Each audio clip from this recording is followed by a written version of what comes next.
Shalom. All right, Shalom. This is the brothers of GmsLouisianaSaints, the New Orleans camp, with another lesson. But before we get started, as always, we're going to give all praises, glory, and infinite honors to Yahweh, Bahasham, Yahweh Shai, Bahasham, Rakahakadash. Double honors to the apostles and elders of Great Millstone who ruled and teach well, and peace and salutations to you, sincere Akim out there, pushing this word in truth and sincerity to the four corners of the globe. May you brothers endure until the end. Shalom. And we're going to get straight into it with Sirach or Ecclesiasticus in the Apocrypha, chapter 41, verse 5. Okay. Sirach 41 and 5. The children of sinners are abominable children, and they that are conversant in the dwelling of the ungodly. Keep going. The inheritance of sinners' children shall perish, and their posterity shall have a perpetual reproach. Hey, these abominable children of sinners are talking about these Edomites, these so-called white people. And as it said in verse 6, the inheritance of sinners' children shall perish. And as we can clearly see, the United States of America and really these Edomite countries globally are on the decline economically, morally. Their birth rates are declining, and they're about to go into a world war and shoot nukes at each other. And as it says, and their posterity shall have a perpetual reproach. And hey, that's starting with the men of the Lord out on the highways and byways preaching this word, as well as putting up these video epistles, hey, being those spiritual prosecutors, bringing you before the judge, Yahweh Bahasham, Yahweh Shai, and saying, look, you are the Edomites, and everything you've done, there's going to be a recompense for it. Keep going on. The children will complain of an ungodly father, because they shall be reproached for his sake. And we're about to go into an article giving an example of how the children will complain of an ungodly father because they shall be reproached for his sake. Down in Florida, they're planning on passing a bill to where parents and students can sue if some teachers talk about CRT or critical race theory in school, which critical race theory should be called critical race history, as Elder Malcolm has his channel, because all it is showing all the injustices that you American Edomites have done to the children of Israel, the so-called Negroes, Latinos, and Native Americans, ever since you took the southern kingdom from the west coast of Africa to this land and enslaved the northern kingdom here. It's been nothing but rape, robbery, murder, all the way up until this day. Now you put poison in the water, in the food. You push out these rappers and all these other false ideologies out here to make our people thugs and beasts and animals, and there's going to be a recompense for it. You won't be able to escape, Esau. Article just showing the children of sinners complaining of an ungodly father because they're being reproached for his sake. And it's not just CRT, but these Edomites in general. Edomites will come up, and you've heard it. I didn't do that. That was my forefathers. Or just go to any video dealing with a racial issue. Why do we got to talk about color? This is 2022. I've got black friends. I've got Mexican friends. Look, all this bullshit. That doesn't matter in the eyes of Yahweh Bahasham, Yahweh Shai. Doesn't matter if you were an Edomite, because all Edomites are wicked. If you were an Edomite that was less wicked than other Edomites, just like all of the nation of Israel had to go into slavery and be punished, it's going to be the same thing for you Edomites. Our priests had to go into slavery. Our kings, what makes you any special? Like, you get that scripture on that? There's a scripture on that. God, in Ezekiel, I know exactly what it said. Yeah, these people think they're the exception to the rule. He has millions of Edomites that were killing and lynching, but you know, I'm the one good Edomite. Ezekiel 21, 3-4. Right? As it's about to say in this Ezekiel 21, and as this brother was saying, our kings, the priests, the prophets, righteous Jakes, all the way down to the most wicked Jakes, went to hardcore bondage and slavery under you Edomites, and we're the nation and the children of the Most High. So how much more is it going to be for you Edomites, who He created to hate? I got one for you too. God, what? Get that Ezekiel first. Okay, it's Ezekiel 21, verse 3. And say to the land of Israel, thus saith the Lord, behold, I am against thee, and will draw forth my sword out of his sheath, and will cut off thee, the righteous and the wicked. As it said, and say to the land of Israel, thus saith Yahweh, behold, I am against thee, and I will draw forth my sword out of his sheath. And who is the sword of the Most High? Esau. and I will cut off from thee the righteous and the wicked, righteous Jakes and wicked Jakes. And we all went into slavery in the transatlantic slave trade, and then our brothers in the Americas got their land stolen. The same thing happened to them: raped, robbed, and murdered. Some of them put into slavery and sent to the four corners of the earth. You name it. Read verse 4.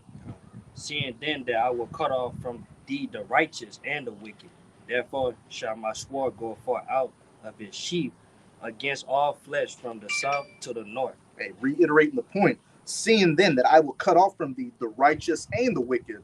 So if the children of the Most High, Yasharallah, from the righteous to the wicked, went into slavery and had our reproach, it's going to be no different for you Edomites. Every single one of you, old, young, man, woman, child, crippled, in the so-called right mind, you're going into hardcore bondage and slavery for 1,000 years. And we're going to do double unto you as you did unto us. So you can try to pass bills to block critical race history, or say I want my forefathers, anything like that. The Most High don't want to hear any of that shit. Just like when we were in captivity, and even today, you're like, that was 200 years ago. That was 400 years ago. You're not in slavery anymore. You can go work at McDonald's. You can go work. You can go be a low-level executive at a Fortune 500 company. None of that matters. You're not in slavery. Look at Michael Jordan. You guys have millionaires. You have billionaires. You're free now. Bugged out. Mm-hmm. You got a precept by? Yeah. This is Psalms 50, and I'm gonna start at 17 and read down. It says, seeing thou hatest instructions and casting my words behind thee, when thou sawest a thief, thou consentest with them, and hast been partakers with adulterers. And when thou sawest a thief, thou consented with him, and was partakers with adulterers. Hey, you Edomites, you see Jake is constantly getting robbed and fucked over in every aspect of their life. But hey, you're down with it, because for the longest time, America was for you. Hey, I got my job, my suburbs. Hey, I pulled myself up by my bootstraps. Let's forget the point that this whole country was built off of Edomite supremacy. I did it. Why can't you do it? That's an issue in the inner cities. But now you're starting to complain because these elites are throwing you under the bus now. You're like, let's all come together, like 9/11. Hey, we're all one nation, one country, one creed. We all bleed red. We're the human race. That's all bullshit. And that the men and the women who have woken up to the fact that they're Israelites believe the same thing. We see the injustices that you've thrown at us, and you know what? We enjoy seeing your kingdom go down right in front of you. And nobody stopped you in the 20s and 30s and the 40s and the 50s when you thought you was when you thought you was Klansmen, when you thought you was neo-Nazis and shit. Because you had whites over here that thought they was neo-Nazis. To the actual neo-Nazis over there said that you just fucking crackers, man. Yeah, they had one of the biggest political Nazi parties outside of Germany was in the United States of America. And also they had a big Nazi party in Britain. And when these German Edomites started invading these other countries, a lot of those Edomites in like France, hey, they're all really down with the program. So y'all consent on this Edomite supremacy, y'all. But when things go south, that's when you try to hide back in the shadows and be like, oh, that was our forefathers, that was the past. Yeah, but the thing is, nobody stopped you. When we pledge that we're Hebrew Israelites, you want to stop that, man. You want to come up against that. You want to set up COINTELPRO and different other programs and groups of Israelites to try to alter the word, man. All right, but I'm gonna keep going. It says in 17, seeing thou hatest not instructions and cast my words behind thee, when thou sawest a thief, thou consentest with them, and was partakers with adulterers. Thou givest thy mouth to evil, and thy tongue frameth deceit. Thou sittest and speakest against thy brother. Thou slanderest thy own mother's son. Thou givest thy mouth to evil, and thy tongue frameth deceit. And creating this whole judicial system to get Jake caught up in. You ruin Jake's communities to where a lot of Jakes got to turn to being drug dealers and killing each other just to go into the prison industrial complex. You got the child support system, all that. Yeah, like that guy from last week, the video was watching, the guy got killed in the Civil War. Mm-hmm. You know, even though he's bugged out, he made a point in the video. Like, down here, they systematically have no jobs, they have no resources for Jake. But every time you look around, like, damn, Edomite business is staying open for the last 17, 20 years. Damn, they're riding in Audis, they're riding in Porsches and all type of shit. Where all this fucking money at? But Jake don't see it. But it makes Jake resort to crime, all sorts of crime. You know, scamming, murder, you name it. It goes on and on and on.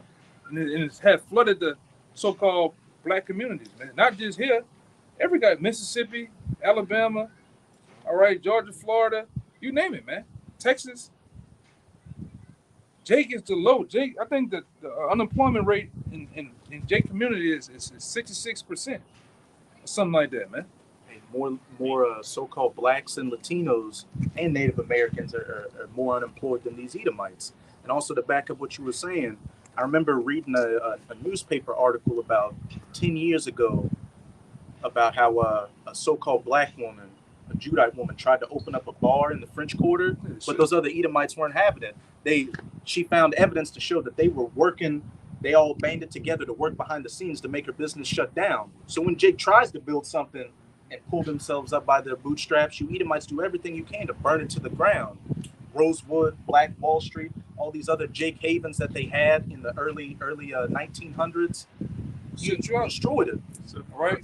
Susie, Karen, they have somebody that works for the government. They have somebody that's a judge, somebody that's in the higher office to set all type of set you in violation of all type of city ordinance and shit, man.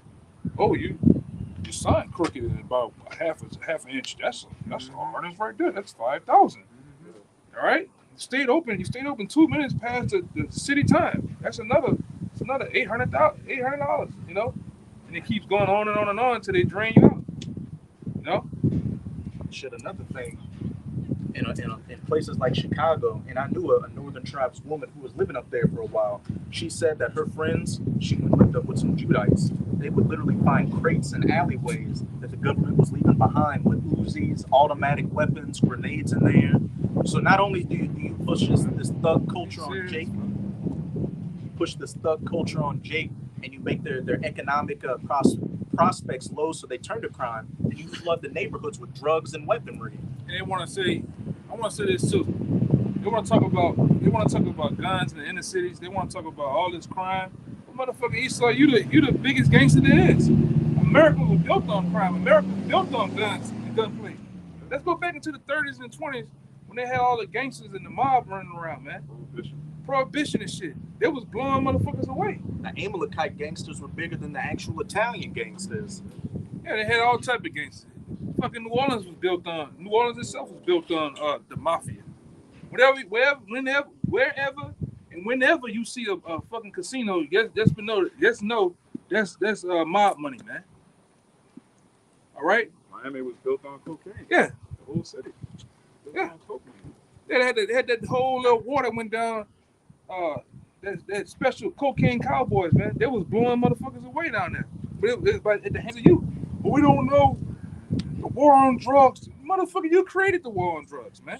The Iran-Contra scandal. That Contra war, man. Where they were, in exchange for cocaine that they would flood these Jake neighborhoods with to put Jake in the prison industrial complex, they would give I can't remember which side it was. It was either the Sandinistas or whatever. One of those Central American factions that was fighting each other in civil wars. That was like Zebulon. Yeah, Zebulon, man. In order for them, the Panamanian shit with the ships and shit coming through. Go ahead. They would send those Central American governments that were working with the U.S. would send cocaine up here, which they would send into Judah's neighborhoods, and you would send guns down there to help them fight those civil wars and kill each other, because you had the capitalist Edomite, the capitalist American faction fighting against the Soviet communist faction. Right. So you were killing Jake in the States, and you were killing Jake in outside of the country. And a lot of these brothers who don't know, you need to go watch that shit Snowfall. Snowfall give you an insight on what the Edom was doing, right along with the real Freeway Ricky Ross story. I tell you that even Reagan was selling drugs with Freeway Ricky Ross, man. They were selling dope here. They got all type of tunnels and shit coming from Mexico to over here. They had all type of CIA agents over here working in Jake's community to set up the coke. Right along with what it's called, KJV. KGB, the Russians. They had Russian agents over here, man. KGB. Working trying to counter what America was doing, man. And they just put it out there, expose the shit. So a lot of you niggas running around here, you throwing up all your crazy shit, your colors and shit, you was set up. All you Mexican gangs, you niggas was set up, man. All this shit. And to this day, the U.S. government is doing deals with the cartel now. Yeah. Doing heavy. How's fentanyl just easily getting across the border? All these drugs and all that. Yeah, like that. It's two guys. You know, I didn't see these cats' names, and it's two fucking cats over in Cali. Them guys were getting money from Frank Lucas and shit. Frank Lucas was getting it from the government, man. Really, them army was bringing it over. Yeah, they called it the Golden Triangle, which was like Cambodia, Laos, and Vietnam, which was you got the best heroin from that area back in the 60s and 70s during the Vietnam War. That was a damn drug war. Yeah, well, it was a fight for poppy seeds, man. The drugs, man. And I'm gonna say this, just like all these movies that go back to '82, even I think even Snowfall goes back to that time. You Jakes was when you looked at the black woman, she was lively. She had life in her. You look at the black man back then, they had their pants up, nice dress, and shit like that. Then what? 80, 85, 86, 87. Gangster rap, you niggas. The crack era. You look like zombies, man. You got niggas on the corner like this, just drugged up, man. And they destroyed you niggas purposely, man. From that crack you Edomites flooded Jake's communities with. And you don't think there's going to be a recompense for that? Afflicting the apple of the Most High's eye like that? I'm going to tell you something else those higher up Edomites was doing. It was actually starting in California, down south. They was flooding the south. They was flooding the west. All right, with the building of these prisons, man. And they was investing in those prisons. They was putting stock and money in those prisons to be built to enslave you niggas, man. That's what it's about. You Jakes, to this day, you Jakes still haven't learned. You niggas still doing the same shit. It's like down here, they busting car windows, they Jakes doing shit. And you look, they going straight down there to the city Capitol, and what they doing? They setting up bills to really enslave you, to really jail you niggas, man. And you niggas still doing this shit. Esau telling you to play. You got other Edomites from Lakeview and some of these other Edomite communities around here. They're saying that they're tired. They're ready to start shooting you niggas, man. He ain't got them bullets in the garage and in the back room for nothing, man. But go ahead, They put that one Edomite put that flashbang in his truck. Yeah, Jake fuck busted you. in Come there. on, Hey, Esau's about to roll on you, Jakes, with some artillery. But back to Esau. Hey, all these things you've done to Jake, there's a recompense for it. You kind of read down to verse 21. But as it says in verse 20, thou sittest and speakest against thy brother. Thou slanderest thine own mother's son. And what's it saying in Revelation chapter 12? The accuser of our brethren that accused us before our power day and night. You put Jake in these bad economic situations, and then you turn around and create the movies and the news saying, look at these niggas. They don't know how to create society. We did a good thing bringing them out of Africa. We gave them civilization, but they've got such a low IQ that all they know how to do is be thugs and gangbangers and D-boys and all that. Propaganda. Mm-hmm. Esau's known for that. Anytime he wants to kill somebody, he dehumanizes them first. Like this isn't a real person, so it's okay to kill them. You in the early 50s, 60s and 50s, you would call hoodlums. Yeah. You know, goons. Which it ain't. And then you niggas came back in 2000 and something. You went to calling yourself. It's not a good thing to be called a goon. Go look up the definition of goon, man. Savage. They had a movie back in, I think, the 40s or the 50s called Reefer Madness, which was a propaganda movie against smoking weed, which we don't advocate for smoking weed, but the whole premise of the movie is when nice white, well-to-do suburban youths smoke reefer, they start listening to black music. The white woman wants to go deal with black men. When black men smoke weed, they want to rape white women. Like, just Birth of a Nation. Birth of a Nation, kind. Yeah, the first Hollywood blockbuster was a propaganda hit piece against you so-called black men. And the president at the time, Woodrow Wilson, played it at the White House and said, this is a cult, as sad as the history is, it's true.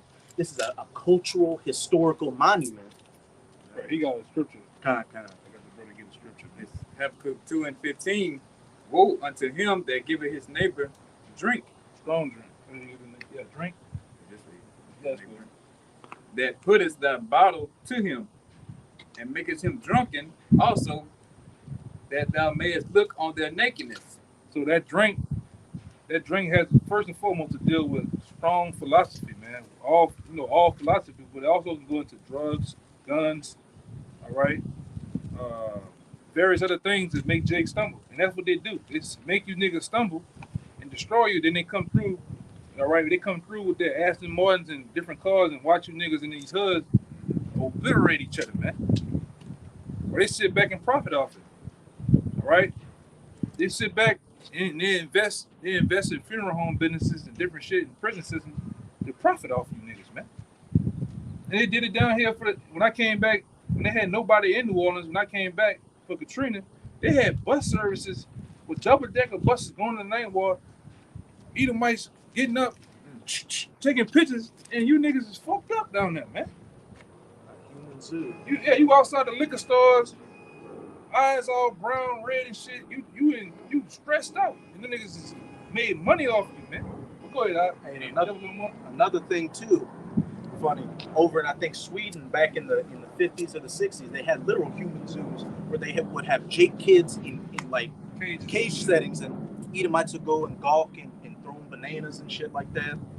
There's a black woman. She had curves. High Tide Venus. Sarah Bartman. Sarah Bartman, yeah. Just put her on display like an animal. Yeah, a lot of white men were sleeping with her until she got all type of diseases and shit, man. You know, that's the history of you devils, man. Read verse 12 in that Habakkuk 2. See, you fucking mad at us, man, as Israelite men, because first and foremost, we gotta give all praise to the Most High. The Most High gave us the spirit to remember ourselves and to remember what the fuck our enemies done. You're mad because we bring these things out on you devils, man. And we're gonna continue to bring these things out on you devils until the Lord brings the end, man. All right? Go ahead, Verse 12. Verse 12. Woe to him that buildeth a town with blood, and establish a city by iniquity. Woe or destruction to him that buildeth a town with blood and establish a city with iniquity. Even these heathens know how America was built. It was built off the rape, robbery, and murder of the so-called Negroes, Latinos, and Native Americans. And you had around that time when Trump assassinated Qasem Soleimani, you had one Iranian Elamite put on Twitter, Americans are just mad at us because we have a rich cultural history, but their history is nothing but slave masters and slave owners. And it's the truth. Everybody knows they call it America's original sin, slavery. And it still goes on to this very day. It's just become a more mental slavery. Systematic slavery.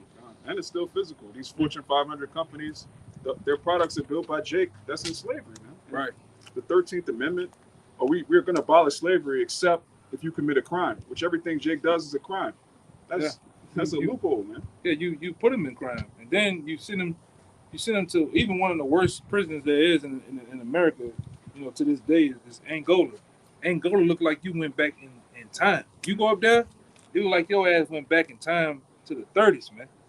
And that bitch is rusty, it's old, cotton fields, horses, and they got Warden Kane. He looked like a motherfucker that was on Goodbye Uncle Tom. The different wardens and police officers around there, they look like it's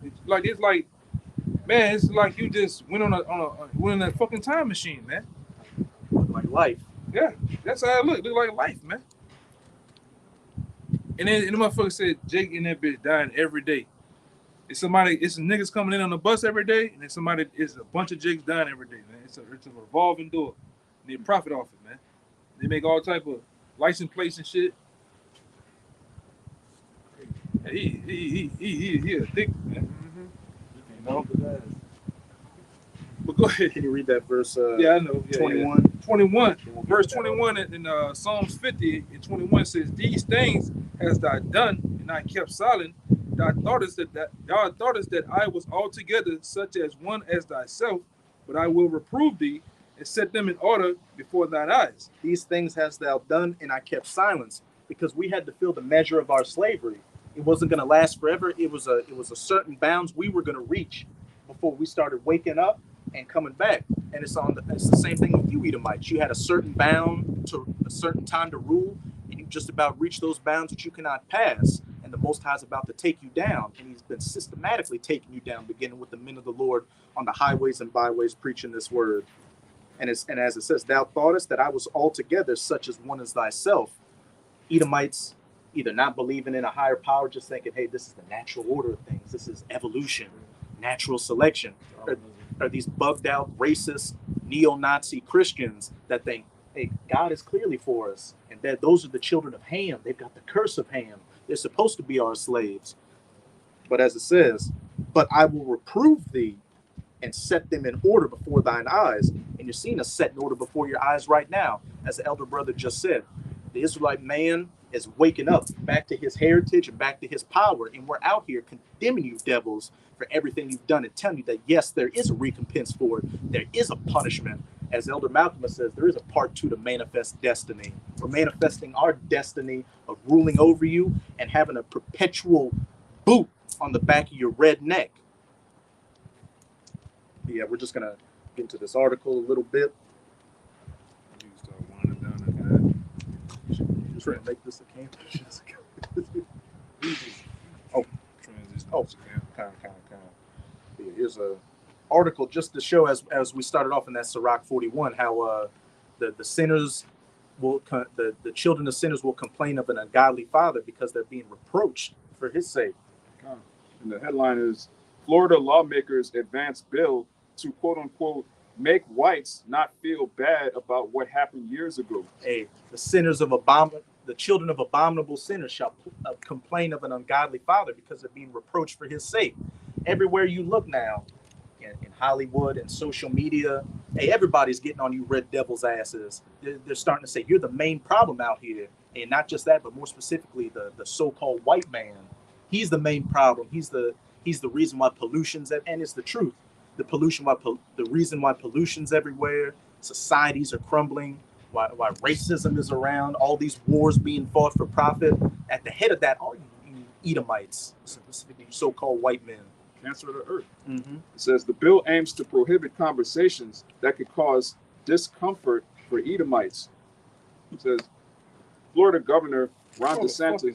Discomfort you didn't cause, though. Yeah, Exactly. Yeah, when have they cared about the comfort of you so-called Negroes, Latinos, and Native Americans? You made us very uncomfortable here. It says Florida Governor Ron DeSantis and state lawmakers are working to prohibit discussions around race. What happened to the First Amendment? Exactly. Hey, rules for thee, but not for me. Yeah.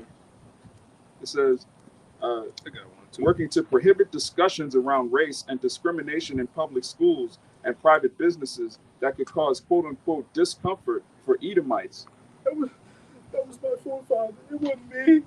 I love black people. I love Mexicans. Yeah. Jorge, he's working on my house right now, and I'm paying him under the table at half the price, so he can do it. That's why you get to tapping into that shit, that bullshit. I don't see color, that's bullshit. My friends are black, that's bullshit. You start tapping into, okay, since you love black folks so much, well, let me get with your daughter. That's when you see them horns get to poking out, man. Mm-hmm. All right? That's what we get to tapping into. These scriptures, all right, over time, we have learned to tap into the marrow, the bone structure you Edomites, man. Really, yeah, cut you deep in the heart and with the things that you care about. And it all comes down to you a fucking devil. You a liar, man.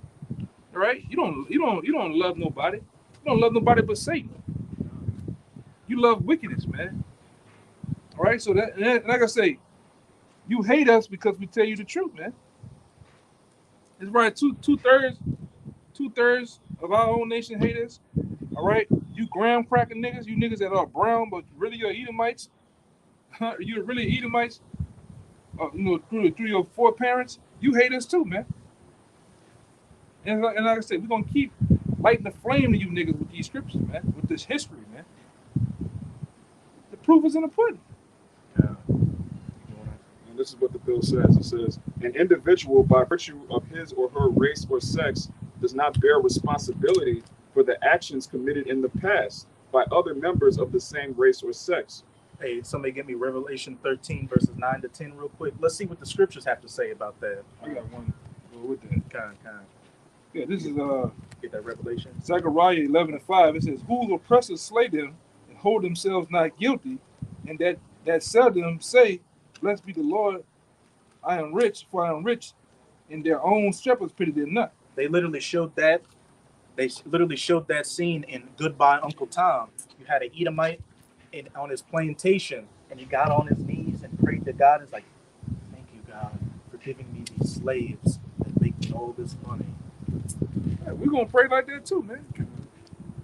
We're gonna pray, Yahweh. Thank you, Lord, for giving me all these fresh red Edomites, man. These yellow fucking Moabites, man. All right. Hey, yeah, we are gonna pray. Having you heathens in slavery is gonna be something worthy to praise the Most High and pray about and be happy about, because we're gonna get every bit of juice out of you we can. Oh yeah.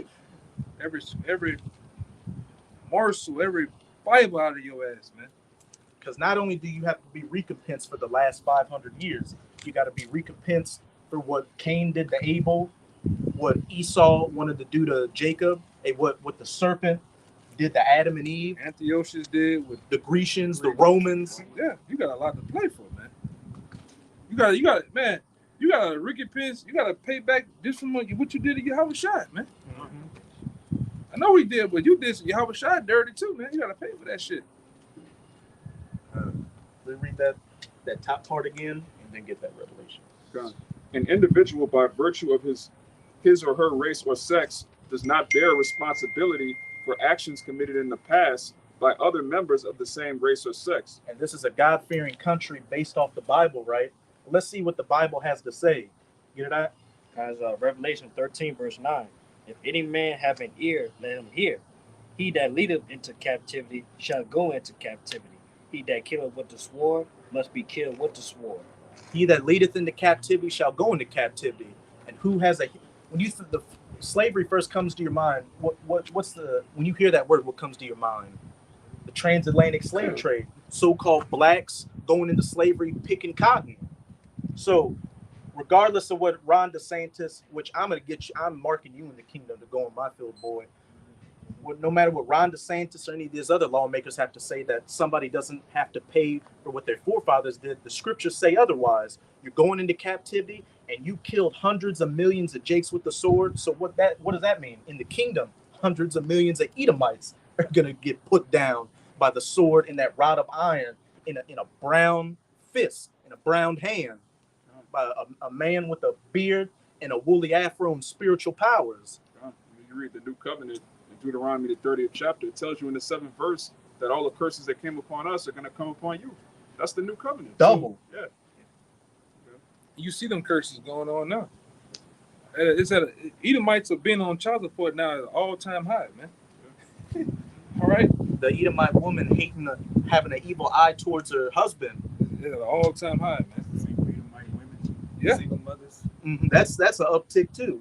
You got a bunch of Edomite women on TikTok coming against the Edomite man. Oh, he's the problem for everything. And they look at what they did to the so-called Negroes, Latinos, and Native Americans. Hey, they're getting in the spirit to become bed wenches. Yeah, like you made our women bed wenches. Y'all drugged up too, man. Y'all drugged up. Even YouTube agreed with that. Yeah. You seen that? Hey, bing, bing. The president's son is a crack addict. Yeah.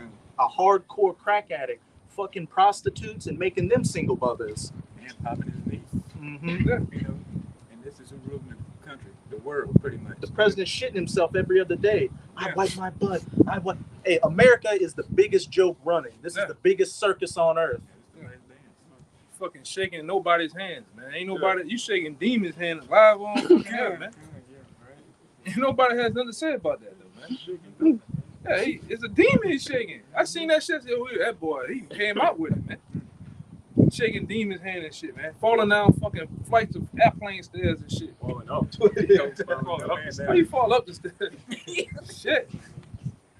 It says, an individual should not be made to feel discomfort, guilt, anguish, or any form of psychological distress on account of his or her race. That's I know the script for that is. The bill also targets critical race theory, Critical race history. although it doesn't mention the ideological movement directly. According to Vanity Fair, Senator Shervin Jones said the bill was directed to make Edomites not feel bad about what happened years ago. At no point did anyone say Edomites should be held responsible for what happened. But we just read in the scriptures that you are going to be held responsible. And anybody in their right mind believes you should be held responsible. Y'all the same race of people, though. Exactly. Come on, man. Yeah. People are the devil, man. But what And you still, my bad. And you still in power. Yeah. And you still benefiting off the shit, man. How can you not? You know? Yeah, you just give back the land to the Native Americans.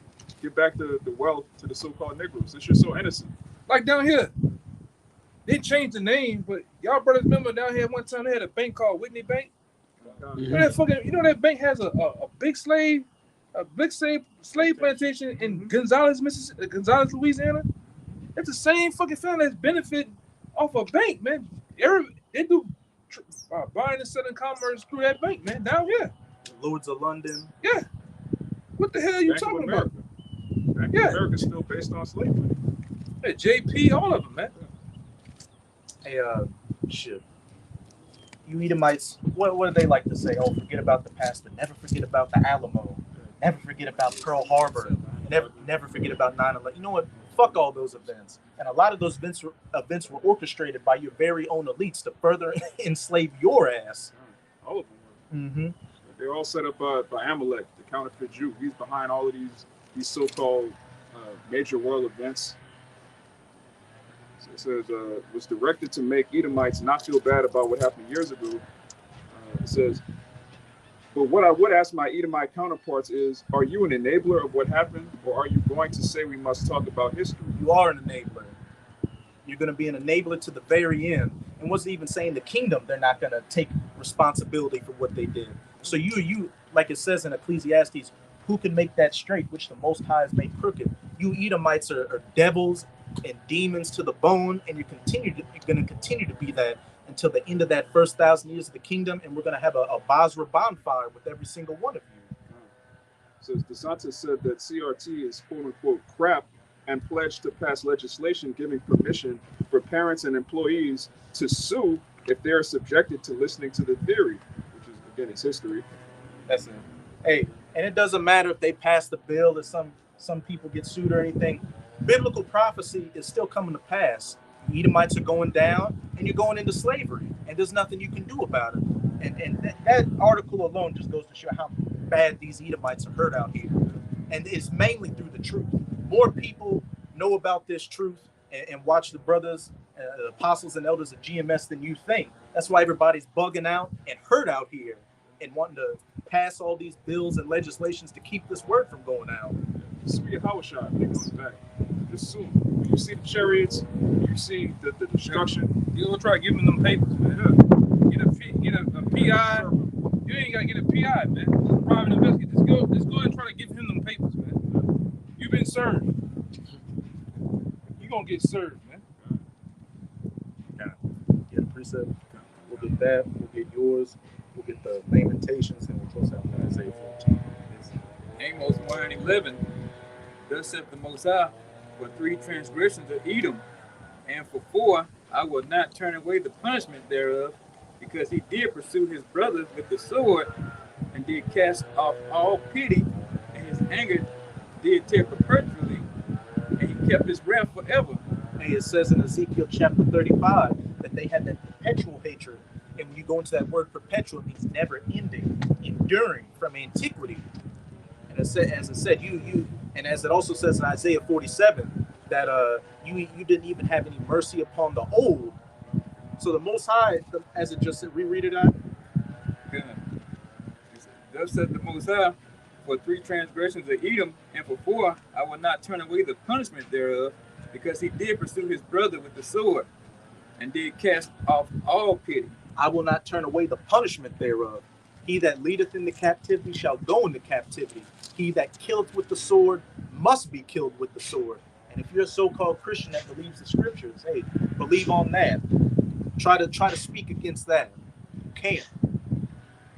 you at, Bob? Because Job 34, verse 33. Should it be according to thy mind? Question mark. He will recompense it rather thou refuse or rather thou choose, Yep. and not I. Therefore speak what thou knowest. And he will recompense it whether thou refuse, Rather thou choose. whether you want it or you don't want it. You're going to get recompensed. Everything's been set in stone. As it says in Isaiah 55, verse 11, so shall my word be that goeth forth out of my mouth. It shall not return unto me void, but it shall accomplish that which I please. Hey, there's no escaping paying this tab that you built up to the heavens, and it's going to be paid in blood. Like recently, we went into Daniel's, 7. And we went through that. You devils, man. You had your time at the Roman Empire. You went down for a period. You came back into power as an extension of the Roman Empire through America. All right, it's that little horn. But guess what? There's never in history has the Roman Empire went down in a blaze. All right, but this extension of it, all right, this last beast, all right, you devils are gonna go down in a blaze, man. All right, through thermonuclear destruction. That's why we are all for what Russia is doing, man. All right, the Lord, you see them fucking hooks, man. That hook is coming out of the jaws of Russia, man. That same hook of Ezekiel, man. So let Russia, man, let Russia do what the fuck they need to do, man. If Russia wants to blow this motherfucker away, let them do it. I don't want to see no more Dwayne Wade's sons and all. Let them do that shit, man. Let them do whatever the fuck they gonna do, man. And the Most High is putting it on them to do it. All right. And it's beautiful, man, to see prophecy unfold the way it's doing, man. You know, right before our eyes, man. We are part of prophecy. What we're doing is prophecy, man, in these end times. So hey, man, the hell with Esau, man. The hell with this kingdom. The hell with your rulership. The hell with you, man. Got the Lamentations. Is We'll close out with that Isaiah 14. Guys, Lamentations 4, start at 21. Rejoice and be glad, O daughter of Edom. Right. There's Lamentations 4, verse 21. Rejoice and be glad, O daughter of Edom, that dwells in the land of Uz. The cup also shall pass through unto thee. Thou shalt be drunken and shalt make thyself naked. Hey, rejoice and be glad, O daughter of Edom. And you should be rejoicing right now, because it ain't getting better from here on out. You should max out your credit cards, do as much blow as you can, go to PetSmart and Petco and buy as many lovers as you can. All that. Skydive without a parachute, anything to your heart's desire. You should fulfill your heart in wickedness, because once we get you under our boot heels, hey, it's only going to be righteousness for eternity. And if you even think wickedness, you're going to get chastised for it. And the punishment of thy iniquity is accomplished, O daughter of Zion. He will no more carry thee away into captivity. The punishment of thine iniquity is accomplished, O daughter of Zion. He will no more carry thee away into captivity. We just about reached the end of our punishment for eternity. We're not going into any other captivities under Japheth or Ishmael or whatever you bug out say. We're going into the kingdom of heaven, where we're going to finally be at rest and in righteousness, having the laws, statutes, and commandments in us under the new covenant, which is only for Israel. You know, that's a point. That's a good point. And niggas always want to argue about. They come up. Why you got the white man on the side? And they want to argue about Japheth is the white man, but they never argue about their kingdom. They're gonna rule. It's never the argument about us being in power, man. You niggas do not have a ruling class mentality at all here in America, man. The bulk of you, man. You don't want to rule. You don't want to rule over the same people that is ruling over you now, man. Go ask our foreparents that was on these plantations all up and down the Mississippi River, what they like to rule over. You know, I'm talking about the ones in the field. What they like to rule over massa, man. Go ask Nat Turner if you could. They were ready to do it, man. Go ask them over there in Haiti with what his name? Yeah, Tucson Louverture in them, man. It's another one that came from the west coast of Africa that butchered their ass and turned the ships back around and went back on the land, man. Go ask them that same shit. Go ask the Seminole Indians, the Reubenites that fought those wars against Andrew Jackson if they want to rule over Esau. Go ask Geronimo. Go ask those Jakes that were dragged from the west coast of Africa and had their families torn apart and split to the four corners of the earth, whether they want to rule over these Edomites. You know what I'm saying? In the Alamo, man. I asked him that shit. They wanted to stick it to General Lee, all right? And all these other goddamn devils just in the last fucking 3 years ago, they just taking down the damn Beauregard statue and General Lee statue and shit, man. They just taking that shit down. Like you brothers went into it. America was built on white supremacy, man. This bitch, it's all flow through the veins of this bitch, man. And they done it to the children of Israel, and really every nation that come over here. They tell you come over here, and then you come over here. I was looking at something too. Made me think about you. You know, I'm looking at something with Bruce Lee. They racially, they discriminated against him, man. He was a Jake. It was hard for him to break into Hollywood, and he had to work to become the icon that he was. Why? Because he was a Jake. Yeah. They had that show, Kung Fu or whatever. That was Bruce Lee's show, but Hollywood thought, okay, this is a nigga. You see, people are gonna watch this, so we need to put David Carradine and make him a Kung Fu master. Yeah, man. Fucking devils, man. Hey, Bruce Lee used to beat the fuck, like really hit those Edomite stuntmen on those shows. That's why a lot of them didn't want to work with him, because he was like really hitting and dealing with them. Should have hit you even harder, man. Nobody, and growing up, you remember your uncles and your grandfather used to watch them Kung Fu movies or them Western. Ain't nobody want to see your fucking red asses on TV, man. Got tired of seeing that shit. You wake up, you get your cereal, and then you got John Wayne racist ass on TV, man. All right? What's the other motherfucker? Clinton. Yeah, the other one with that big mustache, man. Huh? Burt Reynolds and shit. Man, nobody want to see them motherfuckers, man. Got no lips kissing another woman. You know how they was doing? Kissing the bitch all over there and shit. Nobody want to see you, man. Charlton Heston being Moses. Yeah, Charlton Heston's best movie was Planet of the Apes when he was in the rightful place, man. Yeah. In his rightful place, man. And in the new Planet of the Apes, you had the big Jake on Green Mile play one of the head apes. Yeah. And he said, "You damn dirty human, get your hands off me, you damn dirty humans. The better part, get your damn hand." Edomites ain't even gonna touch us in the kingdom, but you damn dirty piece of shit, scumbag, worthless fucking Edomite. You gonna get that Peter action, man. Eat for your rich head. That's all you gonna do. That brother and the other brother, yeah. Your boy, remember your boy went to Little Tokyo on the video? Go get that action, man. That's all you gonna hear. That's all you gonna hear. Touch that brother's shit. How touch head? And your shit, you ain't gonna know where the fucking shit came from. You just gonna hit a voice. Shit, we're gonna hit you and your boy, Ham. I know where to live. Yeah. Ham is gonna beat the fuck out of you too with a jambak. Look that up. That's a whipping stick that breaks the skin when you hit somebody with. There'll be a lot of jambaks around.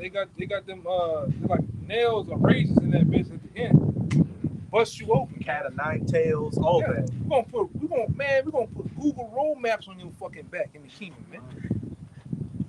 Really, I'm telling you, man. Get them backs ready, man. Hey, Yeah, look at it. The Lord got him with a no shirt on, man. I didn't even know he was right there. we're gonna get like. Look at that back. That's a fresh back. That's prime real estate. Prime real estate, man. I want to get in Planet of the Apes. They had that big thing. This big long metal pole with the latch on their neck, pulling you. We're gonna laugh when we put your families on auction blocks and breaking them apart, grabbing your babies out of your hand and sending them on a ship all the way. Never gonna see them again. These are all the things we are happily and diligently looking forward to. The faith and the patience of the saints. As soon as you come out, we ain't gonna slap you in your ass. We're gonna slap the fuck out your little babies in the face. Shut up, little whore, right? And put that fucking little yolks on your neck, man. Baby chains. Yeah. Straight out the box, man. Fuck up, man. Finishing Lamentations 4 verse 22. Yeah, love with us. He will visit thy iniquity, O daughter of Edom. He will discover thy sins. Hey, and the Most High is visiting your iniquity right now with the prophets out here prophesying against you and your kingdom, visiting your sins. And as I said, he will discover thy sins. Again, we're out here doing epistles like this. This guy going into the scriptures and linking it up with your history, just pulling up your skirts and showing your nakedness. And the next thing to come is that recompense, as it's about to say in Isaiah 14. This Habakkuk 1:12. It says, Art thou not from everlasting, O Yahweh, my power, my holy one? We shall not die. O Yahweh, thou hast ordained them for judgment. Thou hast ordained them for judgment. And what did one of the seven brothers of the Maccabees say to Antiochus? Hey, you've got no place in the resurrection. Hey, just keep going. We're gonna just roll it in the just keep going. Shit, then get that one of the Maccabees. Yeah. I just changed the heading, you know. It says, Thou hast ordained them for judgment, and almighty power, thou hast established them for correction. And ordained them for judgment and established them for correction. Correction by what? That rod of iron, splitting that hairy scalp in two to the real white meat. Thou art of purer eyes than to behold evil, and canst not lookest on iniquity. Wherefore lookest thou upon them that deal treacherously, and holdest thy tongue when the wicked devour the man that is more righteous than he? What is saying Psalms 50? Because the Most High didn't do anything, you thought that he was one as you. But no, the Most High has been, and the angels have been recording everything. And no stone will be left unturned. No stone will be left unturned when it comes to the judgment of you Edomites. The Lord have allowed our enemies to be lively against us. That's why they feel as though they stout, all right? They stout in heart and mind, all right? They stout in muscle, okay? They armies, okay? Because they lively, meaning what? They're fully alive with the power of the Lord against us, man. So when the Lord reversed the curse, all right, he's going to bless the ones that was cursed, man, and curse the ones that was blessed. That's blessed in their kingdom, man. We're going to get a double blessing. And they're going to get a double recompense. See, the Lord of balance power. They get a double recompense. We're going to get a double blessing, man. As they say, we're going to have a double garment of righteousness, man. God. They said the blessing shall overtake thee. And before we even ask, the Most High will answer us. That's what's coming to us. But what's coming to you Edomites, the Edomite man, woman, child, grandpa that you were saying Obama was trying to kill, the little kids, and nothing but lamentations, mournings, and woe is coming to you. God, you get yours, and shit. We just keep letting it roll. Yeah, kind. All right, this is to go into that article. Esau trying to say, nobody should pay for what's been done in the past. This is what the scripture says. It's the book of Ecclesiastes, chapter 3, verse 15. That which hath been is now, and that which is to be hath already been. And the Most High requireth that which is past. Point blank period. The Most High requireth that which is past. And I'm going to get this one real quick just to back that up. This is 2 Thessalonians chapter 1, verse 5. Seeing it is a righteous thing with the Most High to recompense tribulation to them that read it out. You got it. No, you read it out. That's the spirit. This is 2 Thessalonians 1:6. Seeing it is a righteous thing with Yahweh to recompense tribulation to them that trouble you. All right, you can break it down. And who troubled us? The so-called white man. He's the big troubler of the earth, man. Especially us so-called Negroes, man. He put extra hell on us. You know, riding through the neighborhood, fucking, cops and shit, jumping out on you for no reason. You ain't even doing nothing. Ain't selling drugs or nothing. Roughing you up, all in your face, talking shit. You try to work on a plantation. He watching you all day. Oh, you got to do this extra before you leave. Just coming up, just all kind of bullshit, just troubling Jake for no reason, man. Because like I said, you got that perpetual hatred for Jake, and it ain't going away, man, until, we finally get his ass in them chains. He's still going to hate us then, but, he ain't going to be able to enforce it then, He can't do it. God. Yeah, he going to be screwed, man. Like I said, they ain't never going away. But the thing is, he ain't really seen no hate from Yahweh Bashim Yahweh Shah, though. He think he hating, but he ain't seen nothing yet. He gonna see some real hate in the kingdom, man. It says we're gonna meditate terrors. We're gonna have the mind of the Most High on us. And just look at human history and all the terrible events that have taken place, all through the will of the Most High. Yahweh Ba'ashim Yahushai. So, hey, if we're going to be joint heirs with Yahushai, and we're going to sit at the right hand of Yahushai, and Yahushai sits at the right hand of the Father, it's going to be a down from the top, meditating tears, having the mind of the Most High, having our way with you, Edomites, as we please. And as the brother said, in the kingdom, you're still going to have that perpetual hatred. You're still going to be thinking, you're speaking in Hebrew, so I don't know what kind of epithets and racist words they're going to be thinking in their head, all these niggers and all that. But hey, you won't be able to do anything about it. We'll be able to do anything we want to you. You're screwed, and your women are going to get screwed. Yeah, literally. Yeah. Physically, yeah, man. That's going to be, man. And they, She twitching a little harder. yeah, and they ready and willing for it. Yeah. Me and this brother, we come across these fiction books that these erotic fiction books that Edomite women be writing, where Jake's in rulership. The cover of the book is called like Black Nation, and the description reads, it's 2025. The black man has taken over society and created a black ethno-state. White women are bred by alpha black bucks, while white men have been sissified and are slaves. Yeah, this is what Edomite women are writing and reading, Dreaming about, man. yeah, posting it all on Facebook. Yeah. They can't wait for the kingdom. Yeah, a lot of these different sites, I ain't gonna go into it, nothing used in the world. Right. But you know what I'm talking about. The Right? knee pads and Tim sites. Yeah. A lot of them sites, with women, with the Edomite women, all they toys is what? Yeah. Jake. That's Chocolate rubber. Yeah, that's the highlight of an Edomite woman's date, man. What they say, they want something tall, dark, and handsome. You Edomites is nowhere near that description, man. Right? You're nowhere near that description. Oh my God, like you see your skin. Hey, I've been to California, man. Go around UCLA Berkeley. Go around USC, and they just can't touch your beard, can't touch your hair. Oh my God. And she's doing shit. She's walking, she bent over in front. Oh, yeah. Sorry about that. But you, Jake, fucking Jake ain't never experienced no shit, man. Them Edomite women want Jake, man. Bad. They hurt. Hurting, yes. They're trying to create a whole new generation of Steph Curry's, Drake's. Yeah. This is one of a Jake that's like a beige Jake. That's the dominant, man. The Edomite white woman's favorite accessory is a little mocha baby in her arms.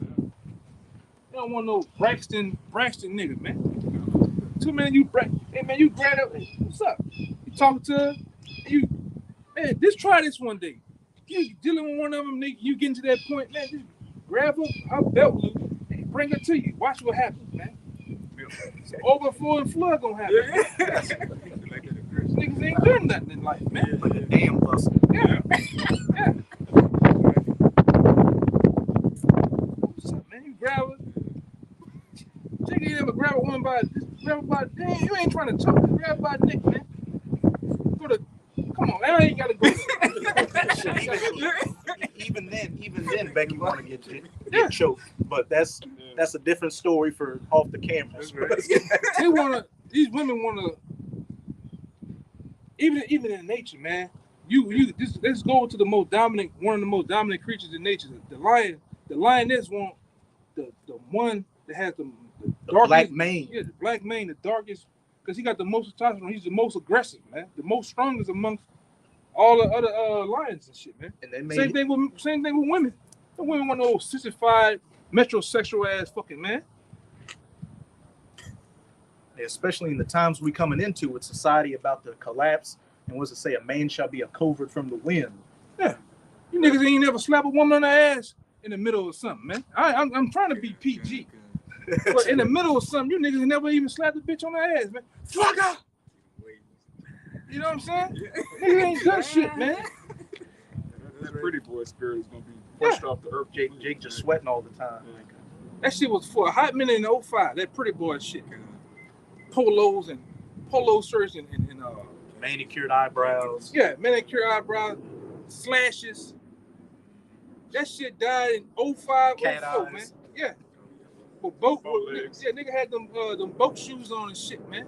Loafers and shit. That shit died, man. Yeah. the DMX niggas gonna win, man. Every time. That Conan that ancient spirit.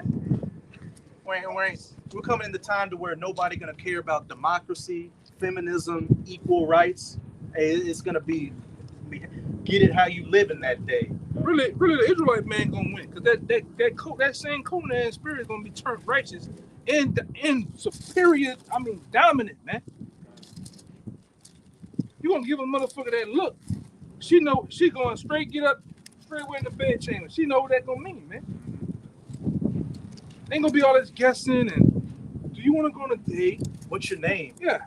Man, fuck all that, man. You want to go Fuck that shit. You want to go to Applebee's? Yeah. Dinner dates.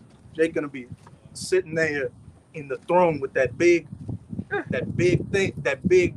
scepter right there, just with the crown on, just having that austere look. And hey, the look of the king, that one you like to bring out in Proverbs. Straight away righteousness. Turn away. Look at the king. Knows what you're talking about too.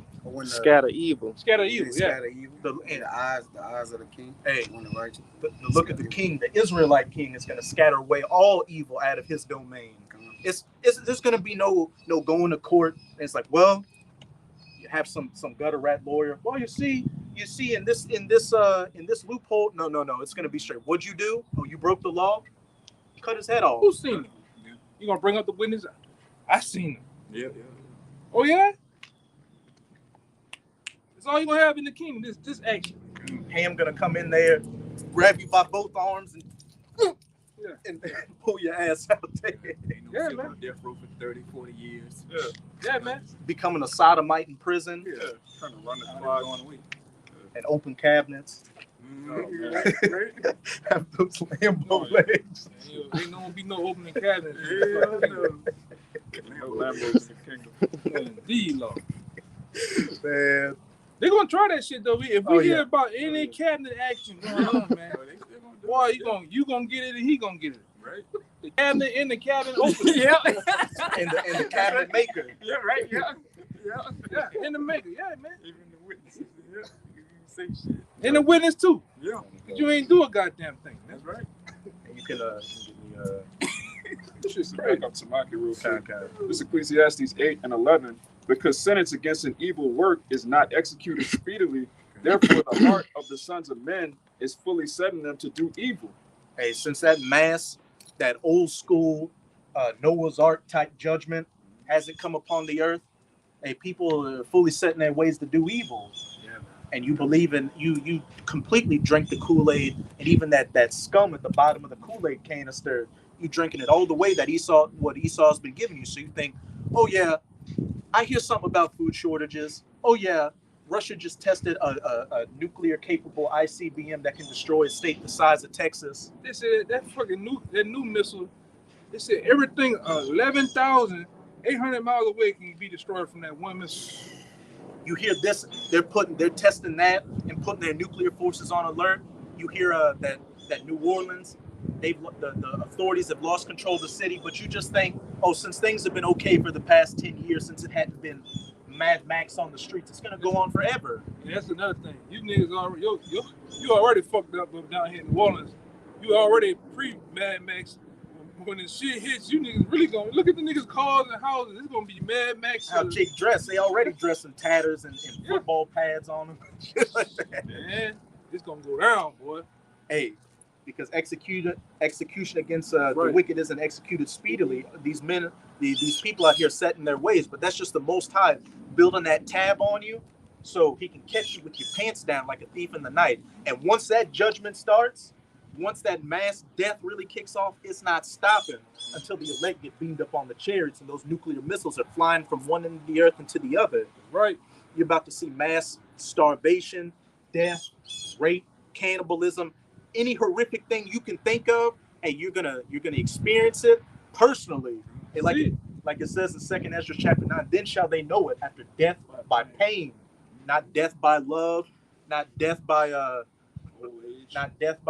old age, not death by cotton candy, not death by anything happy, but death by pain to the nerve endings. I think Jake down here has experienced it. Jake has down here in New Orleans has experienced a lot. Just like every couple of months, we have a thing down here called hurricane season, and within the hurricane season, there's a plethora of jakes that just can't leave. Well, so what happens when they can't leave? They go to looting this shit. You experience this shit, looting.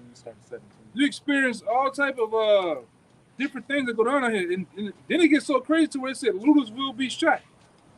So we have been, Jake down here kind of been preset already for that day, man. Mm-hmm. You know, got a little bit of a leg up. yeah. Yeah, especially down Yeah, here. it's a damn murder fest down here. Training ground, like you say. A training ground for terror.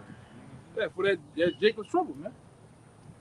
And like you always say, you Jakes out here that ain't never got a cut on your arm and never seen blood before, you got to start going on the internet and watching the videos of people getting rawed out across the world, body parts blown up, people getting set on fire, all that, because that's what's about to be taking place on the streets of America, really from one corner of the earth until the other. Yeah, you need to come down here and visit, man. Yeah. Come down here and visit. Go your ass to Tremay. Go your ass to the New Orleans East, man. Just get you a hotel. Get you a hotel room in New Orleans East, man. All right. And from Friday to Sunday, and whenever you leave, just give a report on what you seen and heard and all that other shit. You'll be amazed. Get a hand grenade and go down Bourbon Street. We already. One thing about most Jakes down here, you already living in reality, man. Poverty stricken. It's reality on this bitch, man. There ain't nothing to play with. This is wild west, Afghanistan, man. And it's been like that. It's been like that since we was little. Being young, you seeing dead bodies, you smelling dead bodies, man. Seeing junkies everywhere. Yeah, junkies, drugs, all this shit, man. A lot of you Jakes in the other parts of the country, not saying because it's all really the real. It's all serious, whatever the fuck you at, but it's different, man. It's a different thing, man. Yeah. Serious shit. Hey, these are the times we're coming into, and I use when I do my personal videos. It's like every video I use, I'm going to these Matthew 24, 2nd Esdras 15, 16, all that, because pay attention to the news and not just, even though it's going to get to CNN and Fox News when they can't hide it anymore, but go to them alternative news websites and all you hear is what's about to be stated in 2nd Esdras chapter 16. Lamentations, mournings, woes, dark times, death, everything.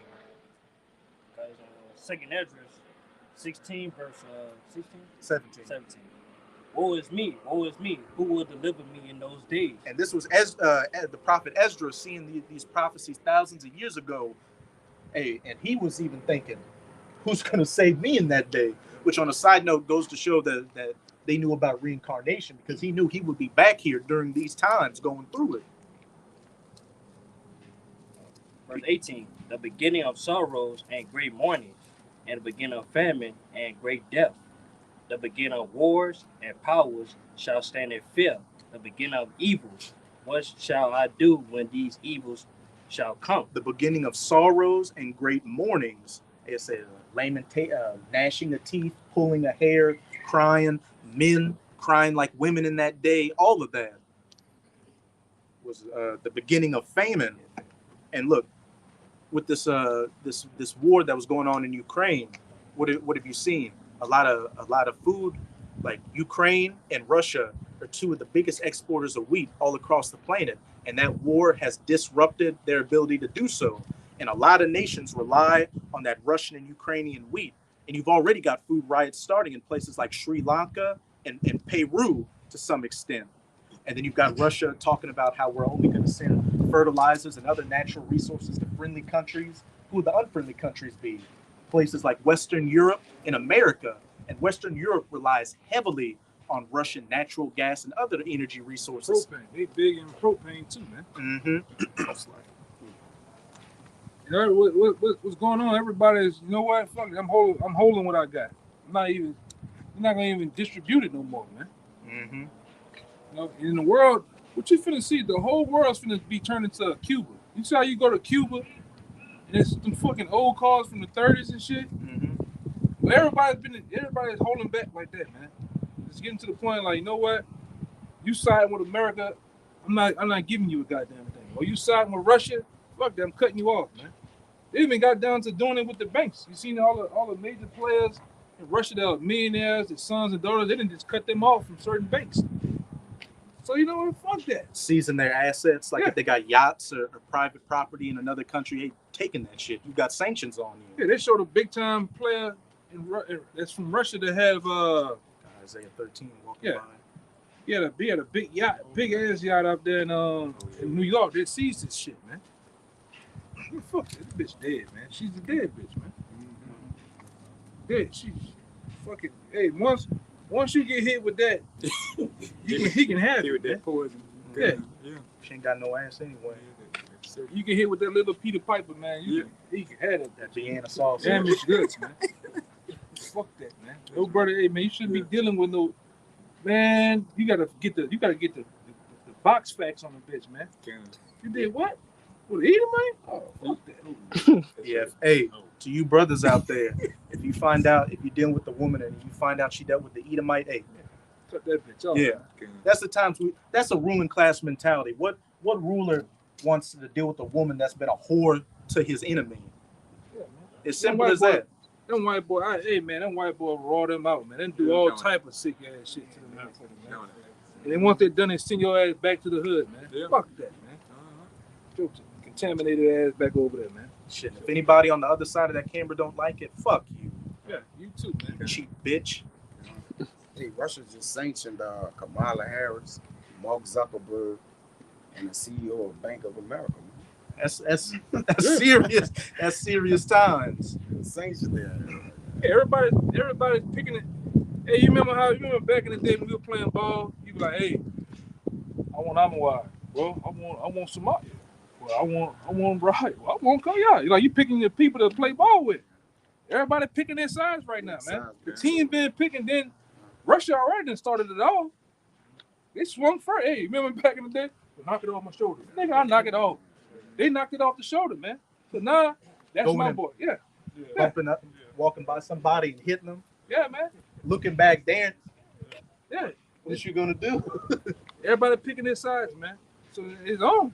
It really is on, man. They got Edomites now, big Edomites now. They got YouTube pages, top podcasts. We in World War III right now, man. You might as well say. Days of darkness. And then I want to say one thing too. That the Lord had put that spirit on Putin. So Putin in the middle of a fucking war, man. I mean, flex the muscle with that new missile, man. Hey, America, don't forget I got these now. Don't forget about these, bitch. Y'all talking about I'm losing a war with Ukraine. Hey, don't forget I got this shit now. And I ain't scared. I trip and hit that bitch. Don't fuck with me, man. That's what they showed you, man. And you got that blank psychopathic look on his face, like I'll do it in a minute. and he's got some heavy hitters around him. The leader of his Chechenian soldiers told Putin earlier in the war, look, just close your eyes and don't pay attention to the news and let us handle business. That means we're gonna do any and everything, man. Edomite with a big old beard and a big old barrel-chested Edomite. It's that ancient look. You look at them, so everybody that's been going to war, it's that ancient look, man. And you got them Ukraine, so y'all got that shaved Edomite Roman look. You know what, y'all all Edomites, man. Y'all all, hey, I'm love to see white on white crime. Lord, That's the best crime. yes, That's not Best crime, crime. that's entertainment. the best crime for the best time, man. Hey, and Zelensky, the president of Ukraine, Let back again. He came yeah, again. Zelensky, you got Putin, who is a former KGB operative, who's the president of the country now, flexing his nukes. And then the president of Ukraine did a video where he was in leather pants and high heels dancing to Beyonce and twerking. That's sick, man. He's an actor. He's Edom. And he's a gutter rat. What's the name said? Inside every man, there's a white woman. Every side of a white man, there's a white woman deep down. Yeah, inside. ready to come out, man. Yeah. Who A said black that? Charleston? woman. Inside every Edomite man is a Eve. Yeah. Wanting to shake his ass all goddamn day. Ready to come out, man. Doing splits. It's physical. Yeah. Physically inside. Mm-hmm. You be somewhere, man. Throw on some dangerously in love. Watch every white man come out the fucking woodwork, man. Right. Strut. You fucking white man, you ain't fooling nobody. Putting them Lambo legs up. Yeah. You remember that commercial with the man dancing with the legs like this? While the bitch sitting down, you know what I'm talking about? I have to see. Yeah. I don't want to see. That's you devils, man. You look at you ready to come out the closet, man. The world knows you ain't nothing but a bunch of big switch hitters, man. Good. I got a precept too. Yeah. Kind. Who want to go first? Yeah, man. This You go ahead. You got it. This is Isaiah 13, and I'll start at 13. Therefore I will shake the heavens, and the earth shall remove out of her place in the wrath of Yahweh, the Lord of hosts, and in the day of his fierce anger. And what's going to shake the heavens and remove the earth out of its place and make the earth stagger to and fro like a drunkard? Those nuclear-tipped ICBMs being shot to the ends of the earth. 200 million of them hitting this diseased-infested horde, America, Babylon the Great. And it shall be as the chased roe, and as a sheep that no man taketh up. And that chased row is talking about these Edomites. And what these verses are about to go into are these race wars that are coming to this country. And while all these other different nations are going to fight each other, when they get their chance to get their hands on an Edomite, they're going to take full advantage of it. You got a precept? This Time we'll we'll finish out in that Isaiah 13 and get your precept. Then shall every man turn to his own people, and flee every one into his own land. Every man turn into his own people and flee into his own land. What did Yahweh Shai say would take place in Matthew 24? Nation rising against nation. These race wars. And a little while ago, we just had a flat potato-built Eve walking with a serpent behind us on the little track. And that day, it's not going to be good for her, and it's not going to be good for him.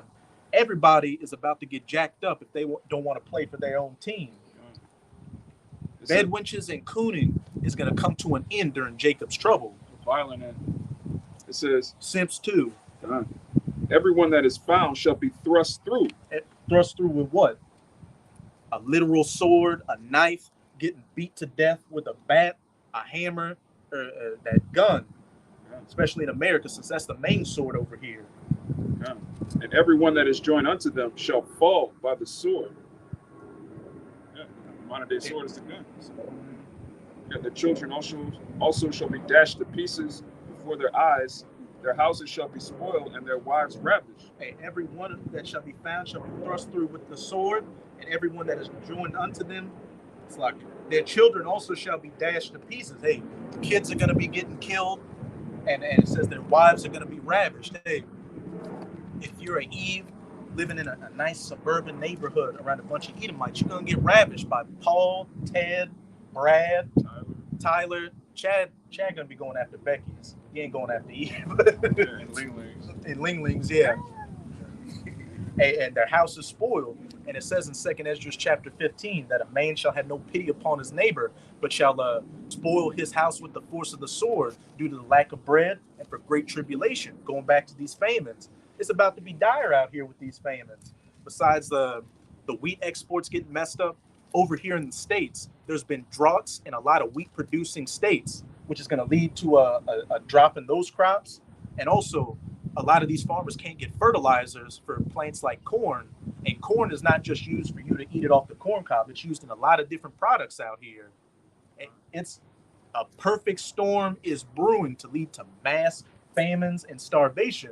You had the head of the UN World Food Group say that, look, we expect around 200 million people globally to be on the verge of mass starvation very soon. And he was also saying to you European Edomites, if you don't start sending money and food to them, hey, there's going to be a major refugee crisis in Europe. Hey, Africa's going to come to Europe. The Middle East is going to come to Europe. And we already see how those Hamites and Ishmaelites are getting down being refugees in Europe. Yeah, they don't assimilate well at all. They don't fit into Western culture. They see a woman that's dressed like a so-called whore? modern woman. They just take them. They think that's a prostitute. Yeah. That's a harlot. I can do whatever I want with it. Which is true. Mm-hmm. They're in their right mind. And these things that he's speaking about, it's talking about probably by this summer, man. Like it's things are not far out no more. All right, he's talking about this summer, man. The famine rate may be through the roof, man. Hey, they're saying that you can By the summer months. they're speculating that by June you're gonna really start feeling things. And then I think you had Klaus Schwab. He say, or one of those guys in those higher echelons of power said, this is a hyper privileged society, the generation of use, but they will come to a time to where they won't be able to. They'll go to the store and won't be able to get what they want. What does that mean? Empty store shelves. And it says in 2nd Ezra chapter 6 that the full storehouses shall suddenly be found empty. You see that coming a mile away. If you're in the spirit, if you're watching prophecy, you're watching the news, you can see these things transpiring right now, man. Con. You had a precept? Con. It's Get back to that second. Matthew 24:12. And because iniquity shall abound, the love of many shall wax cold. And we're clearly seeing that. We got a microcosm of that down here in New Orleans. Just a couple of weeks ago, 3 teenage Jakes carjacked the old Edomite woman, and they didn't even let the bitch get out of the car before they started driving off, and her arm got caught in the door and ripped off. And then you just got people all across the country just robbing people, carjacking. And over in California, they really getting down. There was some wife of a big studio exec. They broke into her house, dome tapped her, and took what they wanted. Ain't nobody safe. Hey, from the least to the greatest, hey, it's about to be a dog eat dog out here. They just broke in the mayor house, not the mayor house. We just was talking about it. The Senate, the senator, Lieutenant governor. yeah, the lieutenant governor. Yeah. They just broke They broke into her house. Broke into his house, man. So again, people were not regarding it, like they're not gonna regard their kings, princes. Every man is just gonna take the course of action it says, man. It's gonna be That's like how tight it's getting. It's gonna be like it said in the book of Judges, and every man did what was right in his eyes in those days. And as quoting what the brother said in 2nd Ezra 15, they shall not regard their kings or princes, and there shall be sedition among men. And when you go into that word sedition, it means conduct or speech inciting open rebellion against a ruling authority or monarch. And I read an article a couple of months ago saying that this past year has been the highest year of threats against public officials, death threats. Like, and then of course, you've had, like what you just said, the lieutenant governor, inflation. You had the lieutenant governor's house get broken into. And you're going to expect to see it more. When these people really see that these politicians are just puppets for the elites and aren't helping them out, they're going to be going down to the public office, city council and all that. And they're going to start breaking in doors and cracking skulls. Because they can't take it out on the elites. The elites don't live in America. You can't get to them. Yeah, you can't get to them. So they're going to take it out on their puppets and figureheads. Public officials, public puppets. Yeah, some more in there? A little bit more. It says, but he that shall endure unto the end, the same shall be saved. And how are you going to endure until the end? Following after Yahweh Bahasham Yahweh Shai, gaining as much wisdom, knowledge, and understanding as you can, that as it says in Isaiah chapter 33, verse 6, it's going to be your stability in those times. I think you posted it, an article with Obama saying that we need to heavily censor the internet because there's a lot of dangerous information coming out. And we can clearly see that they're building up that narrative towards the fame of the word. You had that subway shooting up in New York, where you had that guy, they looked at his social media, and he had pro-Black Lives Matter content, pro-Black nationalist content, and Nation of Islam content. And we know for the longest time, they've been trying to link us to the Nation of Islam. And then around that same time in New Jersey, you had another Jake that was carjacking and specifically targeting gutter rats. Don't be surprised if they find a manifesto that he had talking about, as Slow Cab says, Israelism. Israelism, yeah. You had the New Jersey shooting a couple of years ago. That dude during Christmas, the Christmas driver, who was touting pro-Hitler's content and saying that the so-called blacks are the true Jews. Behind the scenes, they're building up that narrative to where they're about to drop that hammer and take the videos off the internet, and the men of the Lord are no longer going to be on the highways and byways. Yeah, that Jake in Dallas a couple of years ago, he had the dashiki. He was talking about the Bible. These are all setups by Esau, man. even these other Israelite groups, you got camps that have actual murders and the stuff. Bodies. Bodies on them. They just get swept away. He's keeping that in his back pocket to be like, look, these people are the problem. They did the same thing in Rome. We're gonna burn Rome and then blame the Christians. Who are the Christians? The Israelites, man. It wasn't Charlton Heston. Yeah.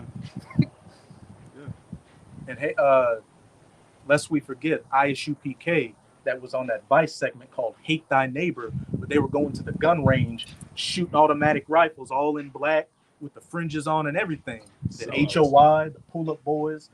You got to get your spirit. We got to get our spirit right, but we also got to get our aim right. And tap into Esau's blessing. Mm-hmm. What scripture is that, man? Tap into Esau's blessing. His blessing is going to be used to destroy him. Yahushua said, "He that take up the sword shall die by it." Man, they don't follow Yahushua, man. They follow their bellies. And you Jakes out there about to find out how much these false prophets had led you astray. These false shepherds coming in another way, and it's going to be too late for a lot of you at that point. You're going to have to take the judgments that we're about to get back into in 2nd Esdras chapter 16. But I'm going to just read a little bit in verse 18. The beginning of famine and great death. The beginning of wars. We got the war in Ukraine going on right now. And you're hearing more and more about World War III in the news. Nuclear war. And you got Israel starting to flare back up over there, which is what we're diligently waiting for. The least of the flock in Jeremiah 49, verse 20, drawing them out.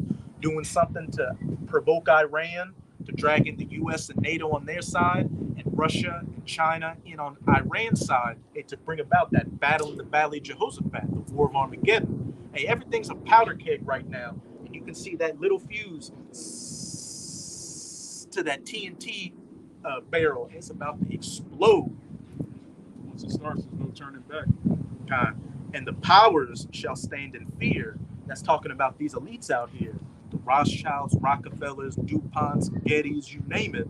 Hey, they're working towards fulfilling their NW0, their Great Reset, but at the same time, they're standing in fear because they see the prophets prophesying and seeing everything we're prophesying about come to pass. And we're telling you, as pursuant with the Amos chapter 9, that you're going to be some of the first ones we come to get.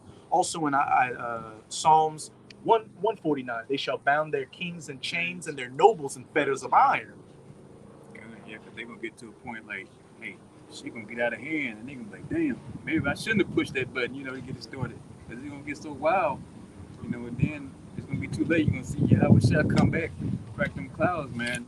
It's a done deal. And all that BS they done, all the lies, the deceit, the treachery, the robbing, the killing, it's over for you, man. You gotta serve your time. Like you sentenced Jake to 30, 50 years for what? Stealing a rake or something like that? Mm-hmm. Hey, you gotta get that 1,000 years serving that time, For stealing the world. Yeah. For stealing identities.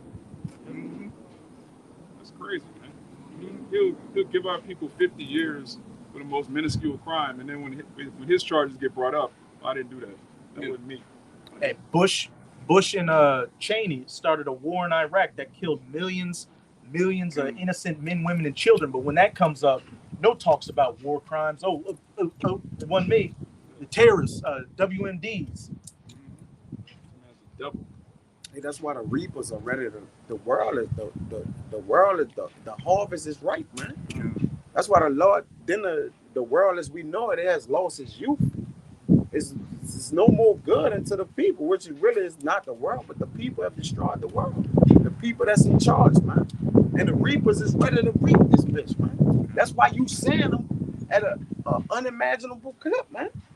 And every time you're looking at cherries just hovering over this place. When the angels are out, what you think they here to do? You think they here to just... They're actionaries, man. They take action, man. So if you send them daily, all right, people are saying them just hovering up. Shit, a big ass cherry hovering over Walmart, man. Just sitting over Walmart. All right, what that tells you, it's not moving. People are actually got the dog in the basket, eat them just sitting there. Yeah. Okay, so that what the earth is ripe, is ready to be reaped. Who are the reapers? The angels. All right, they're ready to reap this place out, man. Because this world, as we know, has lost its youth. It's time for the Lord to destroy it, man. just to back you up with the chariots, they've been seeing a lot of them over in Ukraine. Wherever there's a major war zone going on, you're seeing the chariots over there. Why? Because they're orchestrating. Yeah, they're working on the minds of those. They instructing the minds of them with their summons from the Lord to instruct the minds of these different nations and kings to go against each other. The Lord said, I got the king's heart as the rivers of waters. I'm changing the whatsoever I please. So what Vladimir Putin's, you get all these people, man, the angels is working on their minds. All right? We're being summoned from the Lord. And that's why we are in the midst of World War III, man. We're actually in the soft stage. They just haven't started fight yet.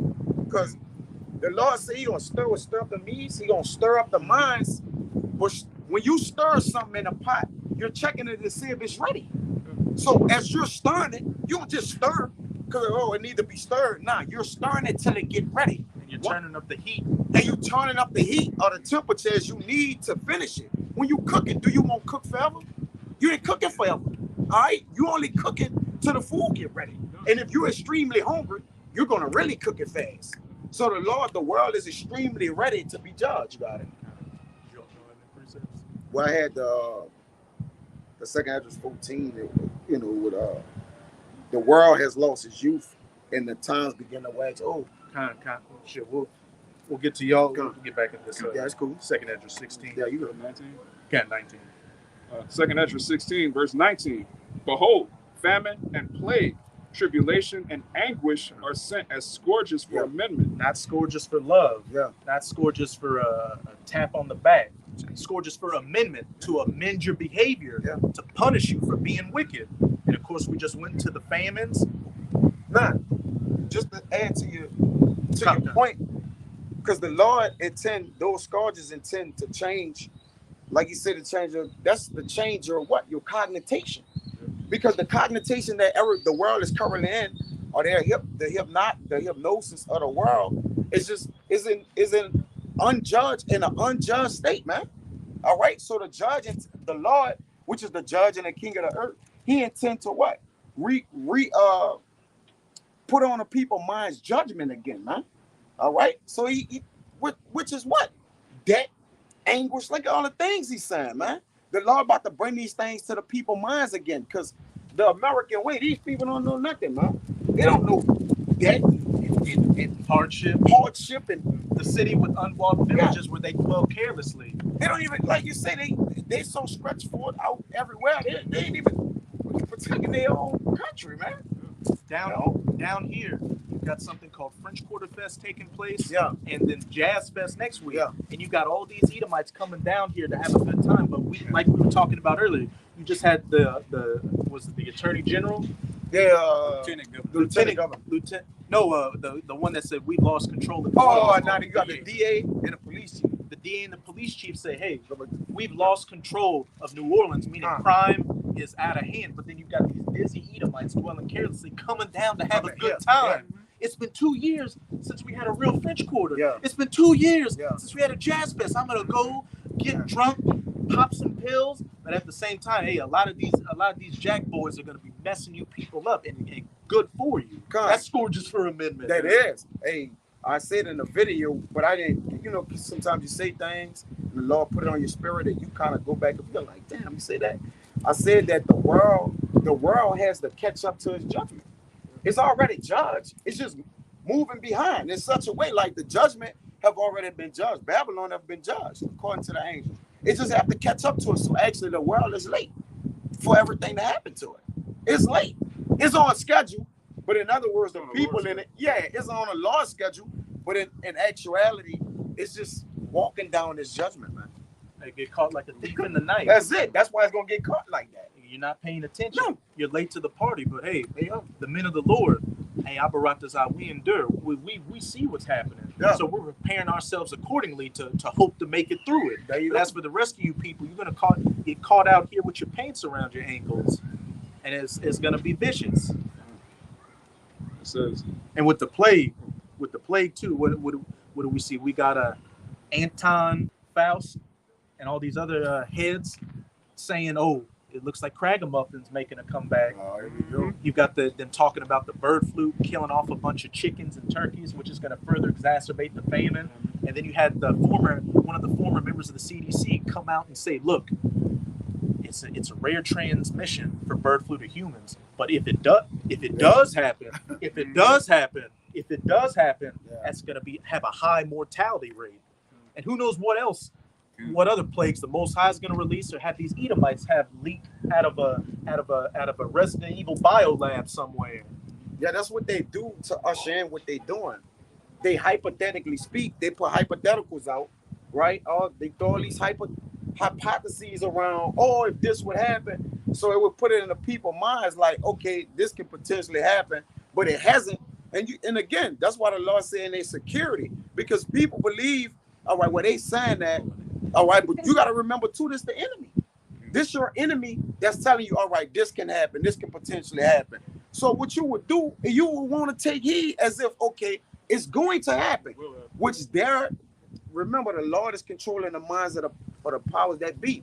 And if they're giving that to you in that order, it's probably going to happen like that. Or what? Or if not worse. What'd you have? You had Billy Gates. Yeah. Billy Gates come with Event 5201, which a couple of months before the Cragamuffin really kicked off, they did drills on what if a Cragamuffin happened. Simulations. They always doing simulations prior to what they gonna basically give into the people, man. All right, a simulation is as almost as close and as real as it can get, man. Why you think Putin? Why you think he testing that's as close as it could get it ready without actually doing it? All right, that's what a simulation is. It's the real deal. It's just it's not hitting its target or whatever, whatever is. They sending wherever they sending it to is just a test run, man. But that simulation is a simulation to judgment that's walking down this place, man. He's so super technical. He likes to, make sure everything works according to plan. So when you see him practicing, he's gonna do these things. Yeah. He's not doing it for no reason. Testing missiles for no reason. He practice to play the game, man. Yeah, play the real thing. That's what practice is for. Yeah. It's back in 2nd Ezra 16. Verse 20, but for all these things they shall not turn from their wickedness, nor be always mindful of the scourges. Being late to come into the judgment, being dizzy out here, dwelling carelessly in this city with unwalled villages, like we just said. Here you have the DA and all of them saying they've lost control of the crime rates in New Orleans, but still people are flooding down here for French Quarter and Jazz Fest to have a good time. They're not taking heed to all the red alerts and signs happening all around them. So again, they're going to be caught like a thief in the night. And when it comes, it's going to blow your brains all over the street. This is verse 21. Behold, victuals shall be so good cheap upon the earth that they shall think themselves to be in good case. And this is no longer becoming the case. Victuals like food, gas, all your other creature comforts. Hey, inflation's hitting, hyperinflation's hitting. I read an article a little while ago where Trump came out and said the U.S. is a third world country. I can't even get stuff. Me, and he's a narcissist. He's like Trump. I try to order things for my hotels, and they say, Mr. Trump, we can't get it. Wow. And they're saying that American families should expect to pay $433 something more a month for food, and an extra $2,000 to $3,000 for food a year. Hey, these victuals are no longer being cheap, and when you're faced with that and empty storehouses, and you're starving, and you're seeing the baby starving, what are you about to do? You about to get it how you live. You about to be kicking in doors and taking names and taking lives. Like it's in the scriptures, we have sold our mortgages, our lands, because of the dearth, man. You see, the dearth is hurting these people. What can affect the people more than anything? The food, man. That's your lifeline. Man. That's your lifeline. You gotta think about that. Hey, it's not hard. Henry Kissinger said, if we control the oil, we control the nations. But if we control the food, we control the people. There you go. That's why I say people start mortgaging their lands. They call like whatever they got to eat. They did that in ancient Egypt. Remember, they sold the lands first, their cattle, then themselves to be slaves. God, And then, but the Lord put the spirit on Joseph, all right, to during the Egypt time for him, for Pharaoh to save up the corn, man. All right, so what? And all they doing is they're controlling the dirt by storing up all the food. That's it. It ain't at the ports, the food, everything that's coming in, they just holding it, man. It's not that it ain't there. They're holding it back. They got all type of Edomites coming out that work in these warehouses all around America, showing you, look, you ever wonder where all the food is going? Is right here. They turn, show this warehouse is full of shit, man. Yeah. All right. And like the bird said, they'll purposely hold them back on you. Huh? A lot of that shit going to those doomsday bunkers and shit. Huh? A lot of truckers and they'll expose that. I got this funny route.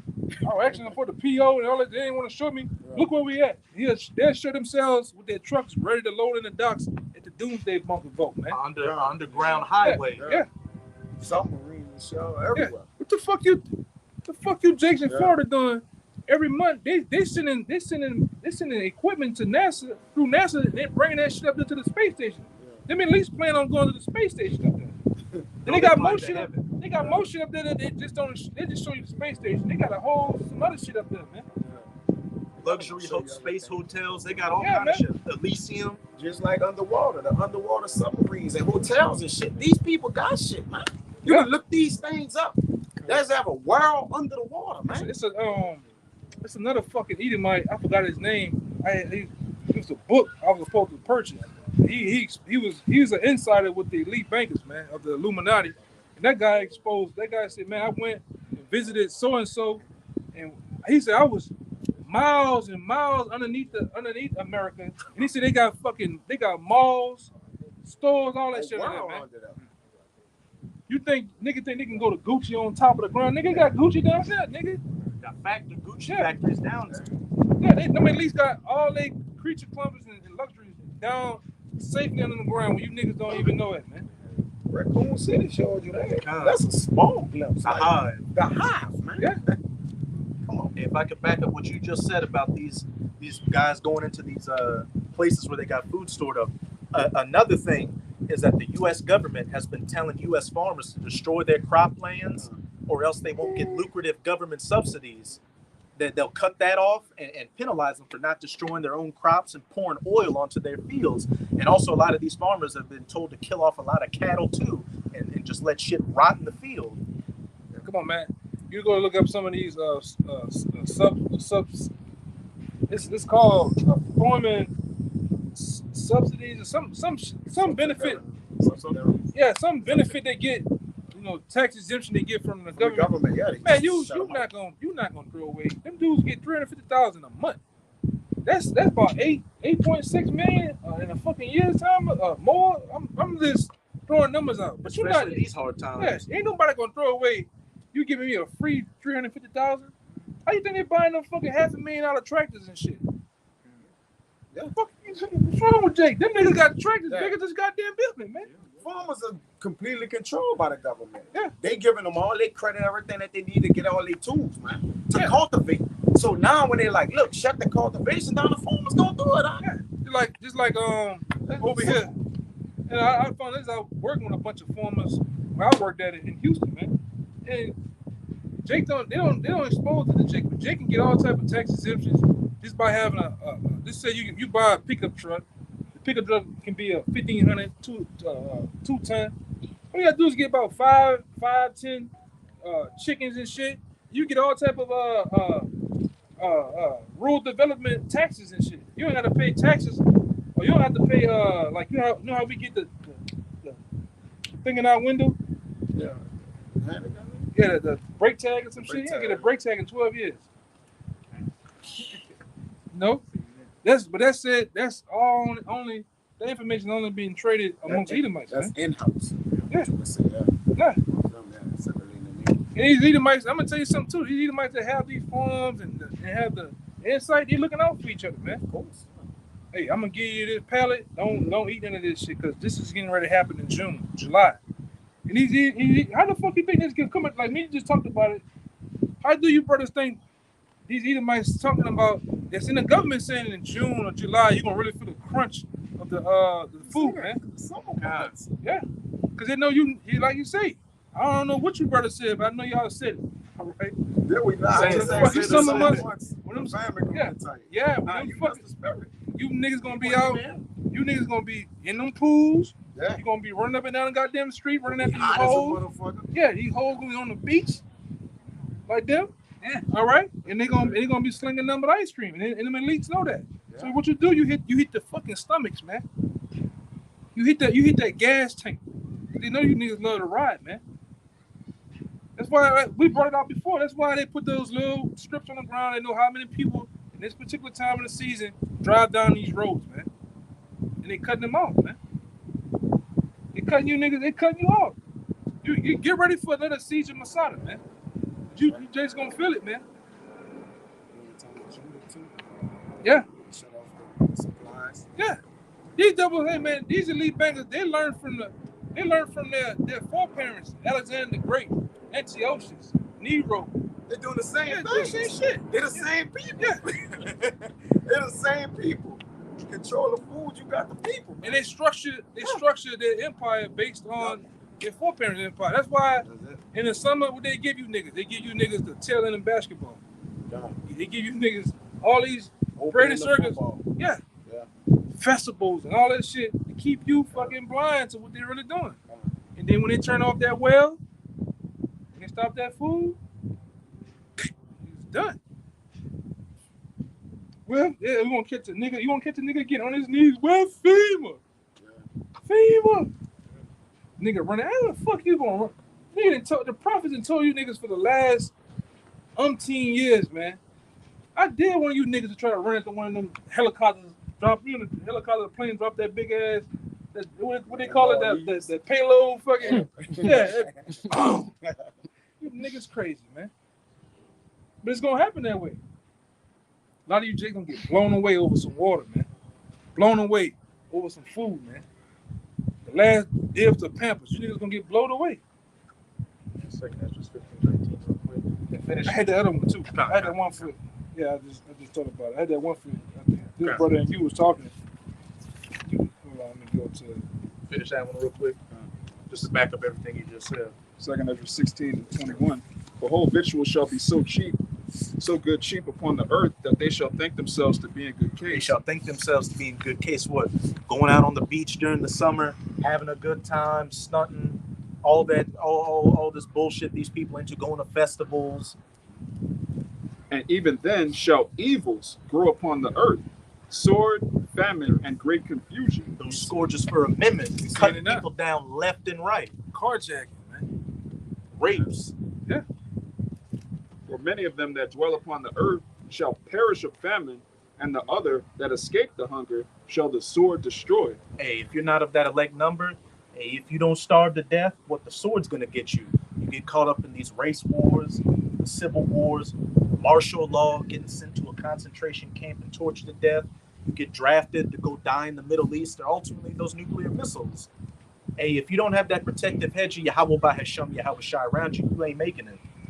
No, not at all, man.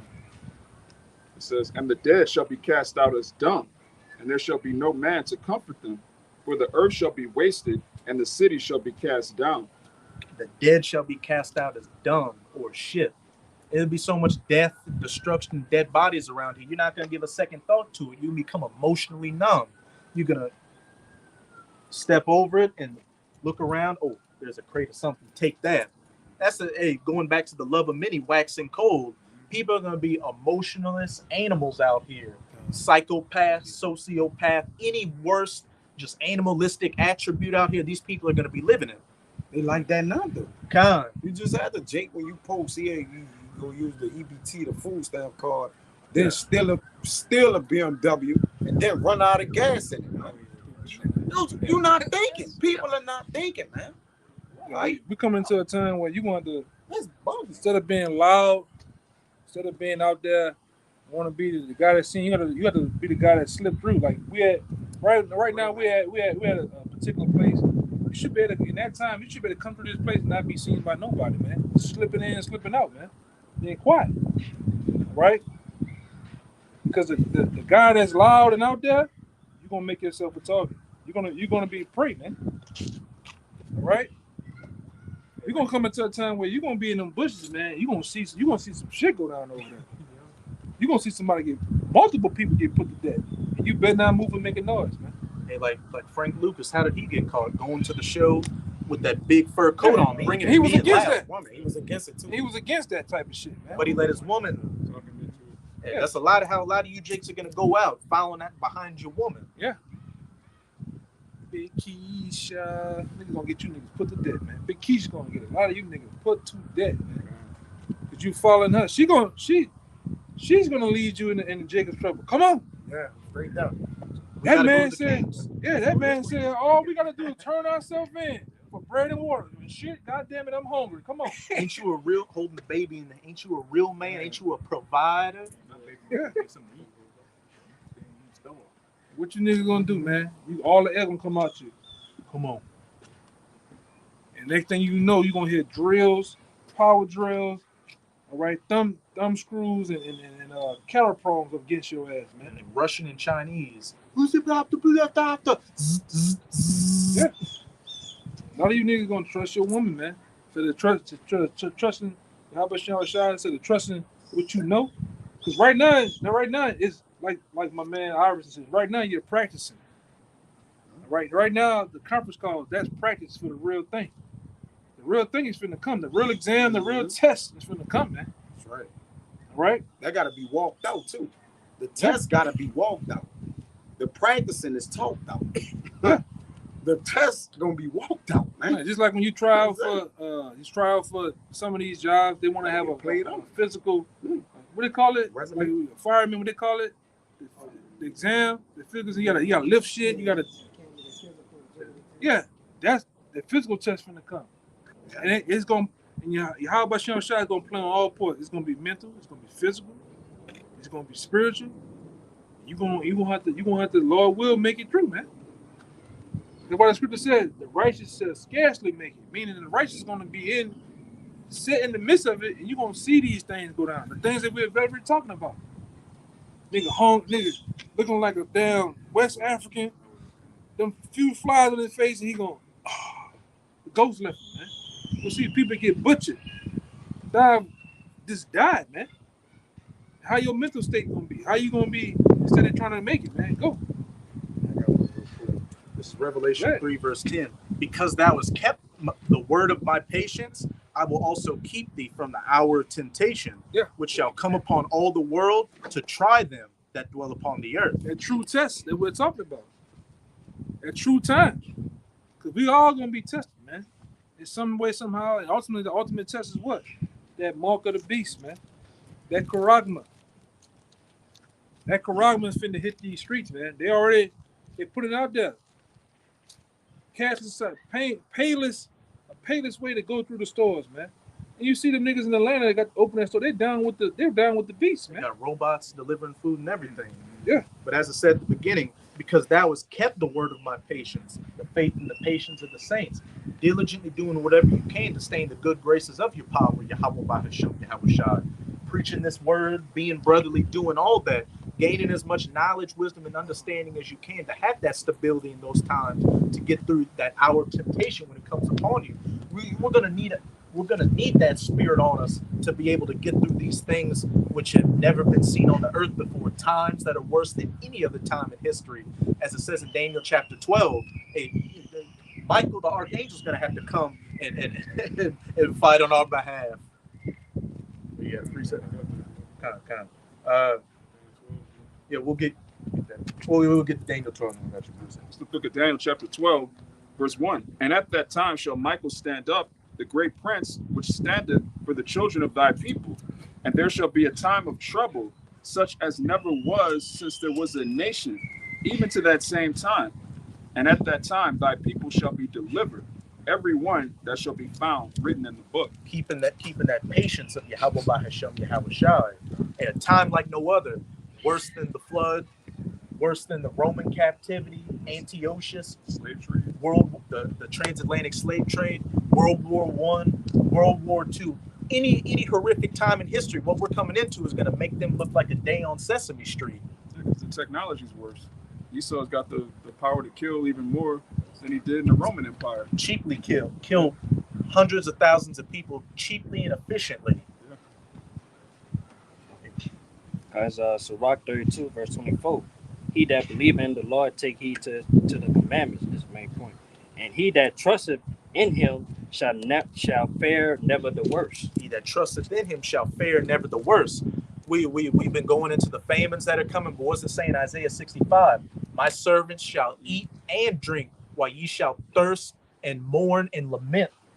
Oh, see, so hey, you want to that word fair in that scripture, it means another way of saying to go through. So, all right. So, hey, our brothers out, we continue to trust in Yahweh Bashim Shai. He ain't going to allow us to go through worse than these people out here that's appointed to wrath. All right. And they have no hedge over them. They're about to get the full force of the judgment of Yahweh by Hashem Yahweh Shai. Blunt of this shit, man. Really, they're standing in the way of that blast for us to take all that force and power. Mm-hmm. Yeah, they're the bulletproof vest for the elect. Con. Because you got to think about that. You know, the Lord gave us His word. He's gonna basically put us under His wing. A lot of these other people out here, He got a lot of other targets. A lot of other people that's gonna be out here as soft targets to deal with, man. And Esau, and like I said, Esau ain't gonna be able to do a goddamn thing about it too, man. You know, it's gonna be made known. Like the scripture said, then it shall be known who are my chosen in that day, man. It's gonna be known. Let me just, it says something else very, very powerful in there too. Where it says, then shall it be known who are my chosen. Here it is. This is 2 Ezra 16 and 73. Then shall they be known who are my chosen, and they shall be tried as gold in the fire. Hear, O ye my beloved, saith the Lord. Behold, the days of trouble are at hand, but I will deliver you from the same.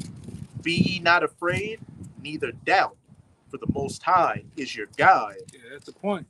He is your guide. So when you're a guide, give me the word guide. What it means to be a guide. All right. So the Lord because there's another scripture too. The song how the Lord tell you how your thoughts, whatever's in your mind, He put it in there, man. So the Lord your body wants to, you want to go here. The Lord gonna have it to where you go this way. And when you go this way, you're gonna look back and see why the Lord didn't make you go that way, man. All right? Because you might want to go that way, and people gonna get jacked up that way, man. The Lord gonna make it to where the dogs, the canines that these soldiers in them have, they're not gonna smell you in that day, man. All right? You're gonna be right there, hiding in the car or something. They ain't gonna be able to smell you. The Lord gonna make it to where you have a way to escape. All right? They had that movie, Frailty.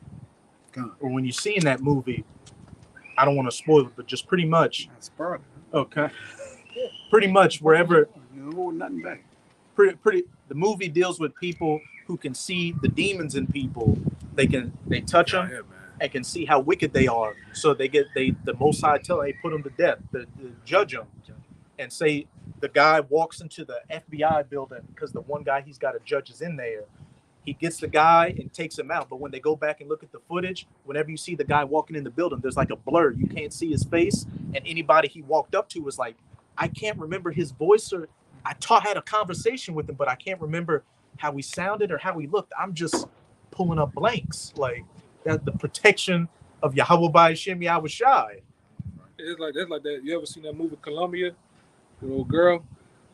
Colombiana, yeah. In the scene when she was in jail, and when took our boy out in jail, by the time the guard woke up, he the one with the gun and shit. And he didn't kill a girl, but she did it though. You know what I'm saying? It happened quick. You know, but the other guy, like, ain't no way that guard could have did that. But it was set up that way, man. And we have plenty of examples from our forefathers, like Peter when he was in prison. The angels opened up the locks. Yeah. Paul getting just a whole host of examples that showing our forefathers who had faith in Yahweh B'Shem Yahweh Shai getting out of tight, almost like how you gonna get out of this impossible situation. And these brothers here, they're speaking of what? Daniel's 12th chapter. What the fuck? What Michael gonna get up for no reason? He's just gonna read? No, he's gonna intervene in a lot of shit, man. A lot of situations you're gonna be in a tight situation. Like, that's it. This This must be how I'm gonna go. Something gonna happen, man. That's why the Lord building our faith right now. Yeah. When these things happen, we don't bug out. That wisdom and knowledge. People stay.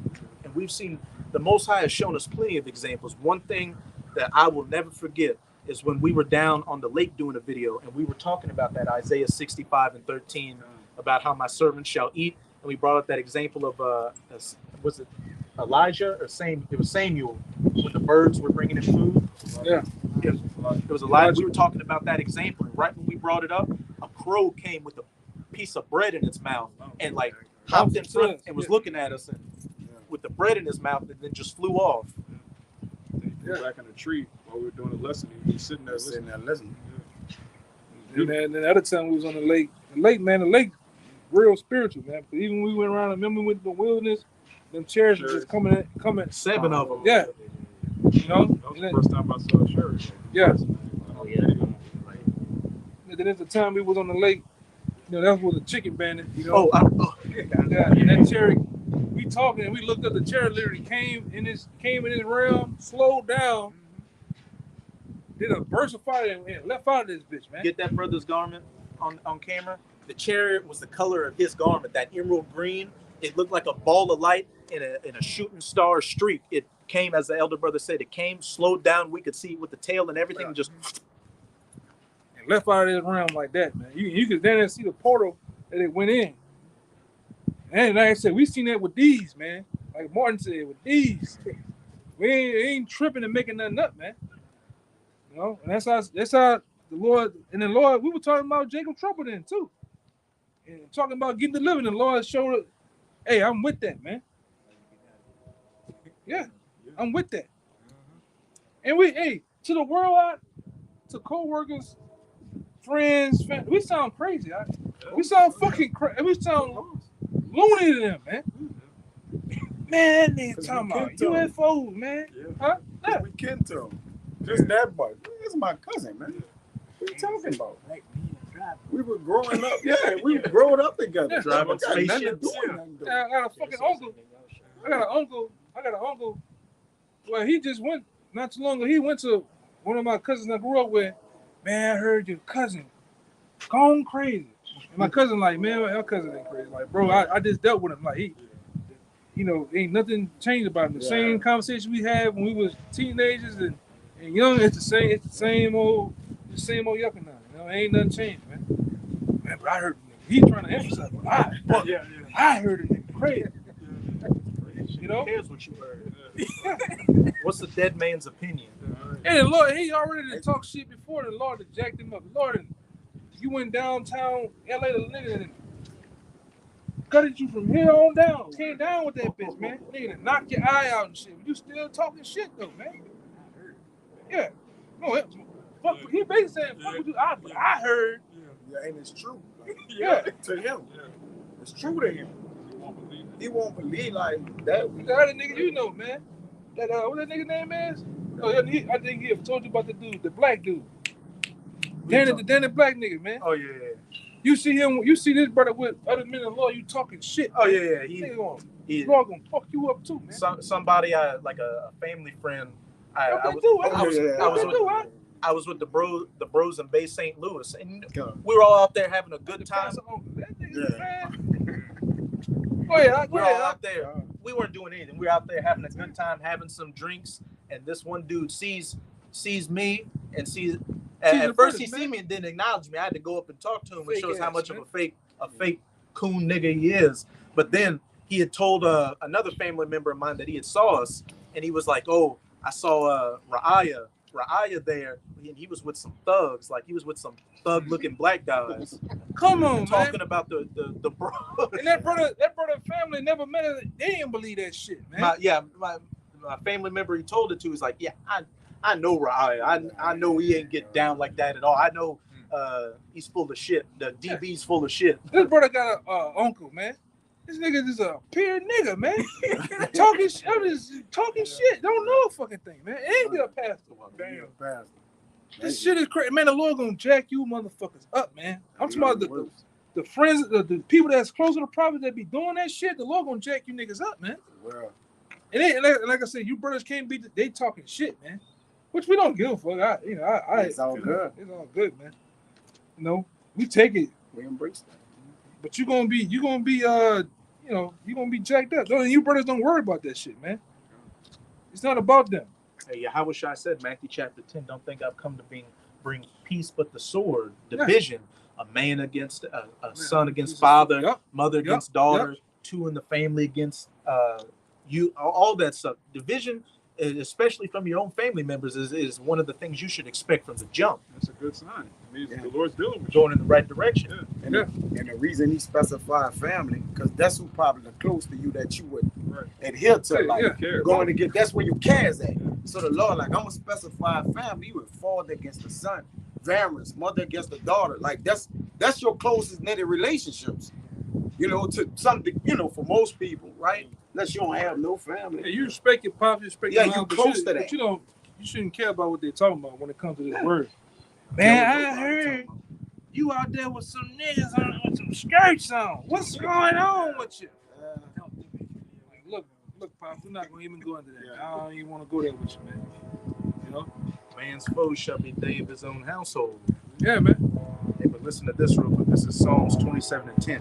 When my father and my mother forsake me, then Yahweh will take me up. Yeah, that's plain, man. Because a lot of brothers in this thing that I have came past, they have been forsaken by everything.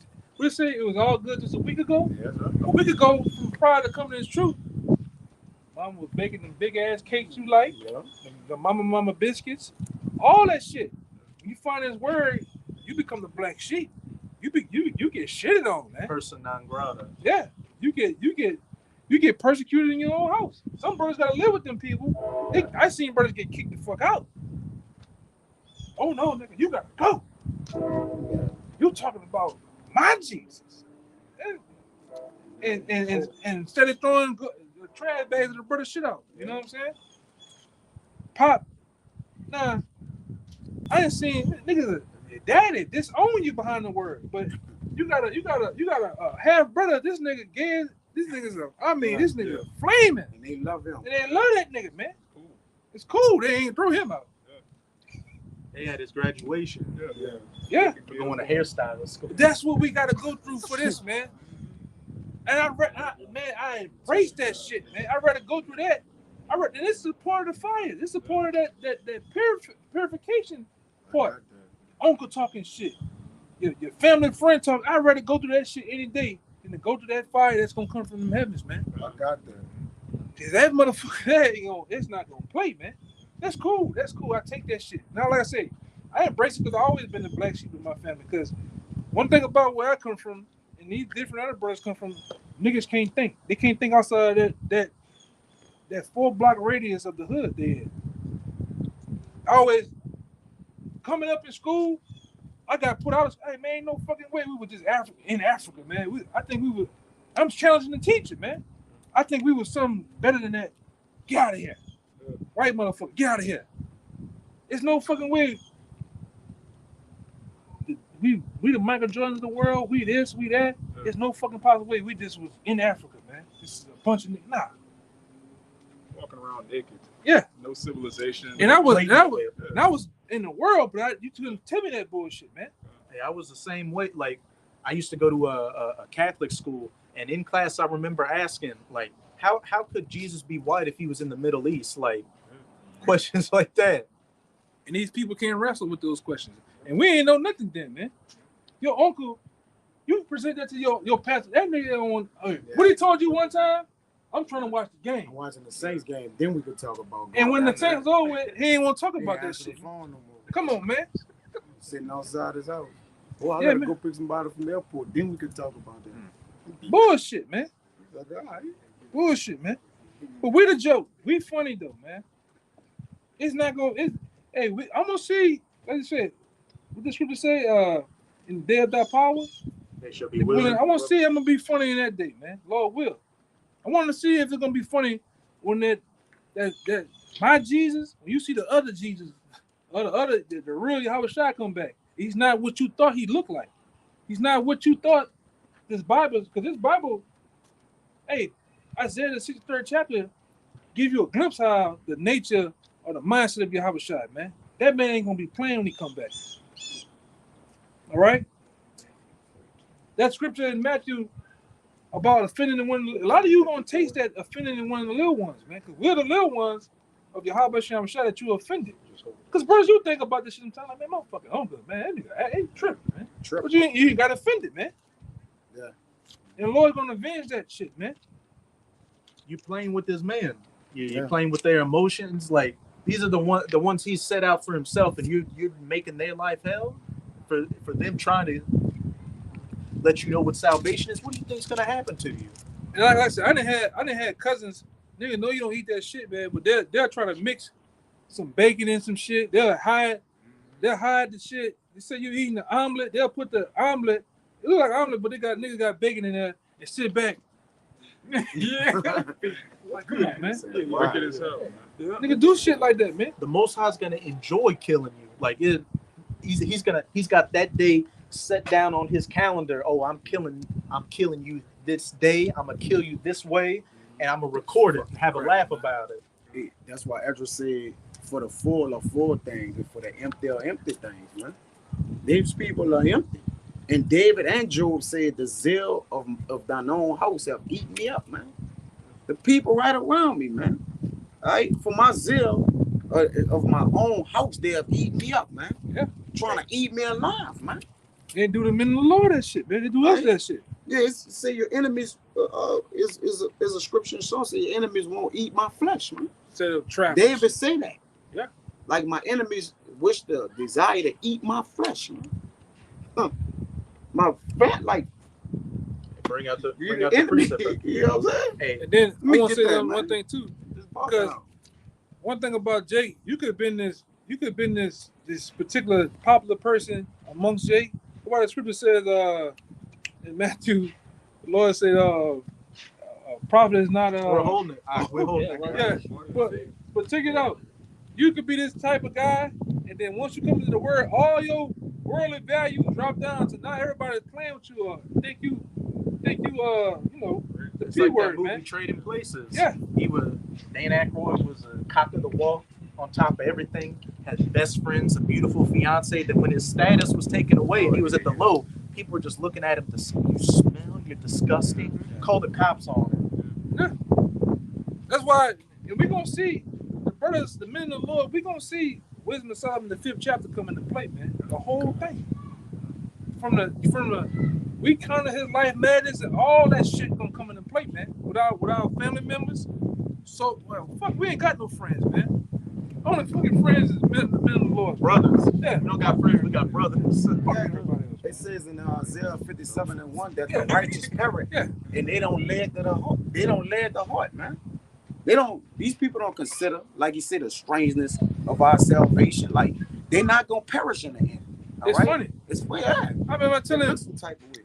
Jake, and Jake will sit there with you learn over time from when you first come in, your first 5-6 years, you be up there zealous. You want to tell everybody. So you telling the nigga up there, Nigga, hate. nigga bust out laughing. This nigga believe, so yo, this nigga believe you for. You know what I'm saying? Your cousin calling you with niggas on the speakerphone. You hear him talking. Niggas sneaking. You hear the niggas laughing and shit in the background, man. I say, man, fuck you, man. Hung the phone up, you know? Yeah. It's vengeance for that. Yeah. It's a rock. That shit is not gonna be funny, man. It's gonna be vengeance for it. That's a line. This song's. And we serious. I won't say that. You literally serious with them niggas. You putting on scriptures. You breaking shit down, and them niggas. You're sincere. Because you believe, like you like this is it. We know this is it. We trying to get y'all to believe. And they're like, man, I don't want to hear that. You would choke. The butt of the day. Go ahead, Doc. Yes, Psalm 27:2. It says, when the wicked, even my enemies and my foes. Now, why did he say his enemies and his foes? Because one of his enemies can be his people. I tell you that the foes And you have your own household. So foes, it's talking about right. your AKA family. So he said my enemies and my foes. Because he can just say my enemies. Shouldn't your enemies just be your enemies? No, he's put specifics on it.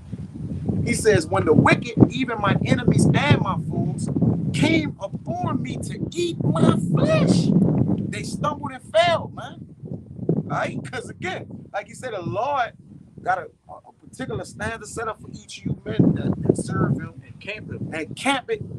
The standard is encamping around you. our protection is right. We see our protection, man. We literally Do Jake believe that?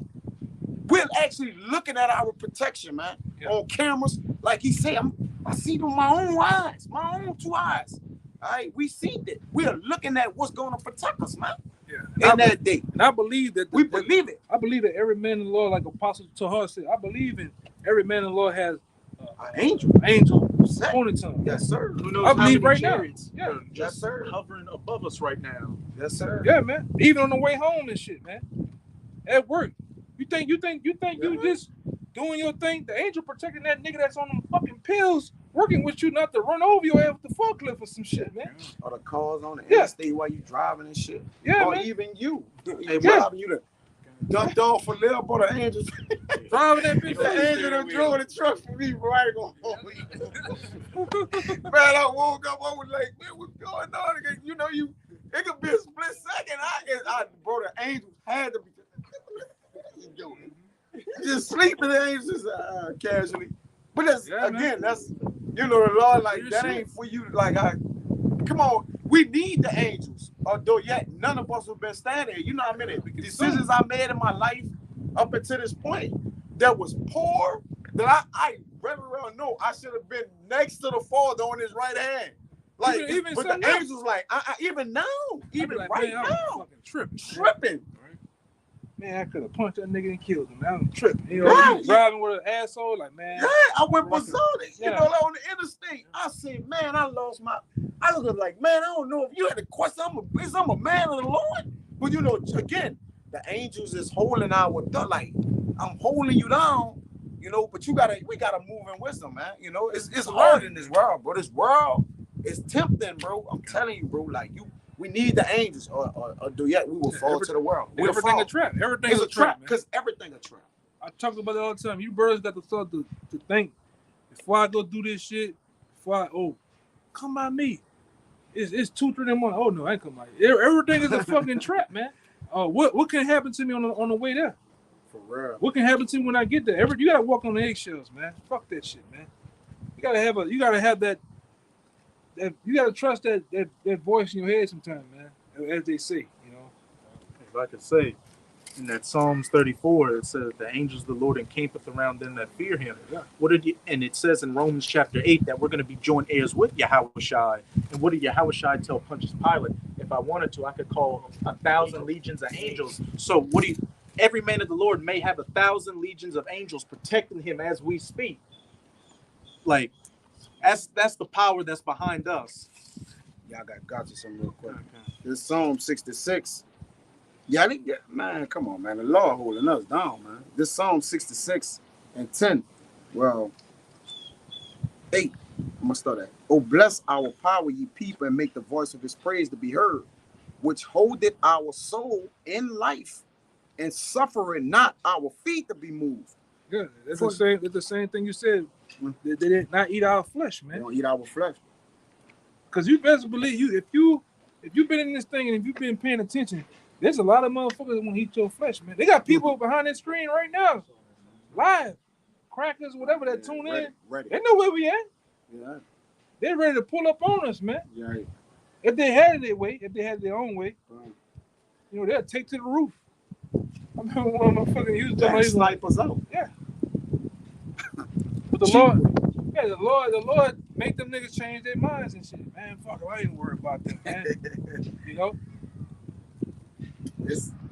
It says, for thou, O our power, has proved us and has tried us as silver is tried. Thou broughtest us into the net, and thou laidest affliction upon our loins. What that mean? What that mean? Thou broughtest us into the net. Sometimes he allow you to get trapped. Get him up, trapping you. Yeah. I'm trapping just to test you to see what you're gonna do. Yeah, that's right. So what will happen? I'm gonna ask you, what will happen today we get arrested on the block? What will happen next week? Just what he just said. What you said?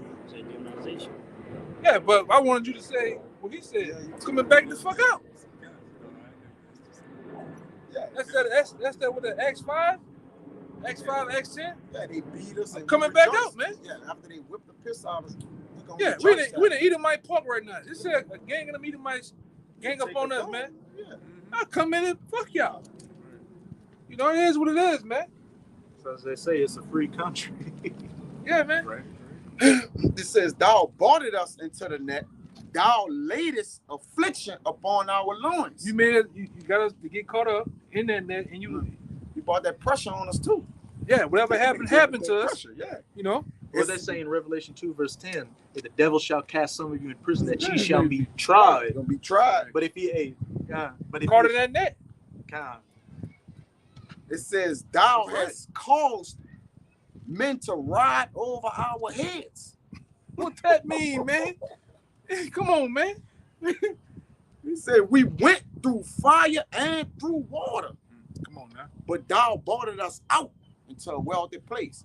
Hey, that goes to that second Ezra. That's the same thing I'm talking that about. narrow That place fire. where only man could go one at a time. For his inheritance. And to see that big broad place where a kingdom is set up for him, how should a man inherit that unless he go through the straight gate, go through the tribulations and the fire? Dangerous set there. Dangerous. Yeah. There's a city fucking set on fire, man. Ooh, man. Yeah, we know, like you say, I wonder if you know that old movie with Eddie Murphy, and he was walking that path, and they had that little Buddha looking, that bald head. No, nobody knew that pattern. Another one is National Treasure. You ever see that? When they Raiders of the Ark. When he looking for the treasure. Nicolas Cage. Yeah. He looking for the treasure. That's another good move because he ain't know what was gonna be holding to the treasure like or whatever like, and he was walking it not knowing it.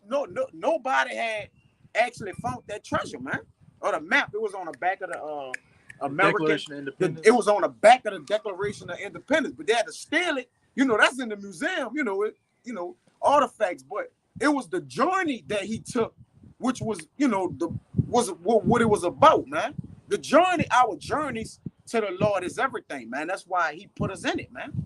It's gonna be the journey. Like this man conquered it, but we gonna know it was of the Lord that we conquered it, man. That's why we're gonna praise his holy name. Brought through the fire, tried and refined. That's gold, so you be purified and have the reflection of Yahweh by Hashem Yahweh Shai in you. We wouldn't have got through nothing. Acceptable men are tried in the furnace of adversity. So I always have that saying, like some of us, we might not be together.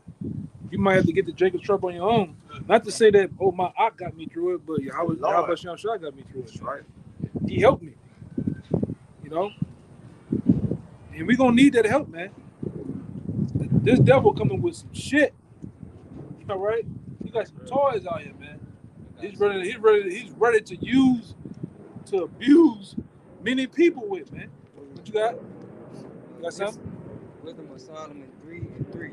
But the souls of the righteous are in the hand of the Most High, and there shall no torment touch them. Yeah. One more time, man. Wisdom of Solomon 3:3. But the souls of the righteous are in the hand of the Most High. It says the souls of the righteous are in the what? Hand of the Most High. The hands of the Most High. So that's showing power. That's showing control. All right. Go ahead. And there shall no torment touch them. There shall no torment touch them. So you brothers shouldn't fear martial law troops, man. You shouldn't fear Jacob's trouble. Jacob's trouble is going to be orchestrated by the Most High. All right. All the starvation and the bullets and all that crazy, all that's going to be orchestrated by the Most High. Even our footsteps are going to be orchestrated by the Most High, man. Because you got to understand, brothers going to be by themselves. Brothers going to be with their women and children. So how you going to get through that with your women and children? Because that's your mindset that, the Lord will, brothers, if the Most High have it that way, the brothers are around their, families and shit. The Lord going to get you through that shit, man. Like what you had said earlier, like the Lord will put it in our minds to guide us where he wants us to go. Yeah. This Proverbs 16:9, a man's heart deviseth his way, but Yahweh directed his steps. Yeah, it directed his steps. And guess what? The Lord gonna show them signs and wonders. I had that scripture earlier about those tokens. Some signs. The Lord gonna drop tokens. Just like he's dropping tokens to us right now, he's gonna drop tokens in that day. It may be a cherry in the sky guiding us where to go at, man. That nobody, like I said again, that nobody else can see but us, man, and our families. All right? Sure, God is the northern kingdom. Yeah. That was that cloud. Yeah. That fire. You know what that was. Yeah. And It's gonna happen again, man. Go ahead, and what's spiritual about that, the Lord has brought us through fire and water. You can liken that to what the water was the first death, right? And the fire is the second death. The Lord, like, look, I brought y'all through that. So we really technically already brought through that, but you gotta be able to perceive that, right? We made it. Technically, we threw that water and fire. Technically, you see, technically in another realm, we didn't made it through Jacob's trouble already, man. We said fat somewhere, man. We gotta, but right now, we catch like the person. We're catching up with time. But we gotta go through it right now, man. But we keep America been destroyed, man. Yeah. Through these visions, through the prophecies of Yahweh Shai, America been destroyed. Long time ago, man. He was doing a video. Yeah, you're doing a video. You know, he wasn't radio. That's crazy spirit. That's the spirit, right? And even with that, again, with that fire and that water, you can liken that water into that flood that's coming. All right? Did not it say they should come in as a flood? Yeah. And one thing you can't do with water, you can't stop it. So the Lord used the analogies of fire and water, like these are two you can't stop, man. All right? They're unstoppable. Fire, water, and wind are some of the most powerful elements on the planet Earth, man. Ain't no stopping them, man. They could have their way with the grass. And the people is grass. Like fire, you set fire on grass, what's gonna happen? It's gonna burn it up. The winter make it wither back and forth. All right, the water flood it up. Yeah, you know. And they purifying agents too. Yeah. Purify this place. So yeah, so the Lord like, look, y'all are pure, or technically the elect is purified already. Again, we walking it down. Y'all already pure to me. I don't need to re-purify y'all technically, but we still have to go through the stages, you know, like the elder said. The hope of it. Yeah, it's the hope of it to know that there was a purification process. All this for us to know. And like I said, we hope that we're those olive trees, man. That's right. We bring out the olive trees because the olive trees are actually fire retardant, man. Yeah, fire resistant. Fire resistant. There's a fire retardant agent in olive oil, olive trees that you can't do nothing with it, man. And we hope that we're those. We hope that we're those trees, man. We keep that oil. Yeah. We hope that we are deeply rooted, so when that fire and that water come through, we don't get moved, man. Right? And it just is what it is, you know. At this point, I gotta bring all the time. We came too far to turn back now, man. All right. We're really what your boy said in the movie. We're knee deep in this shit. After so many years in this thing here, you're knee deep. It's no more persuading me back. I'm in the truth now, man. I understand, Lord, and you brothers, over time, the Lord will show you brothers on the outside different signs. Sometimes it's gonna be something, and I'm gonna say this because I experienced it myself. It's gonna be sometimes, and it's true, where the Lord's gonna show you something that's just for you, just for your satisfaction, and just to solidify your faith. He's gonna show you something, man. Because, like, well, personally, because all brothers is experiencing now. I remember a time where I just kept saying 144 all the time. I kept it to myself for damn near 2 years, and then I heard another brother say it. Then another brother. I'm like, damn, that's something. I never seen that number before. I never thought of that number before until the truth, man.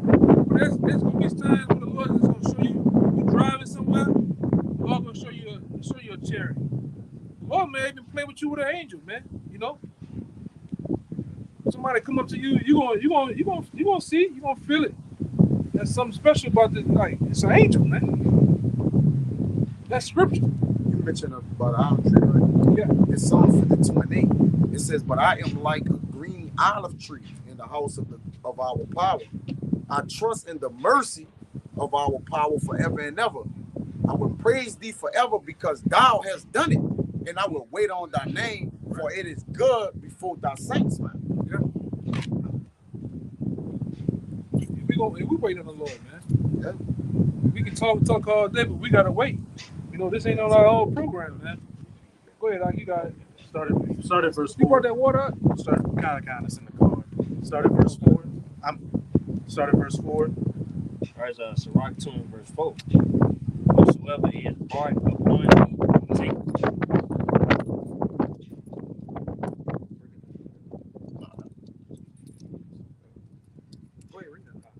Sirach 2 verse 4. It's in the back seat. Whatsoever is brought upon thee, take cheerfully.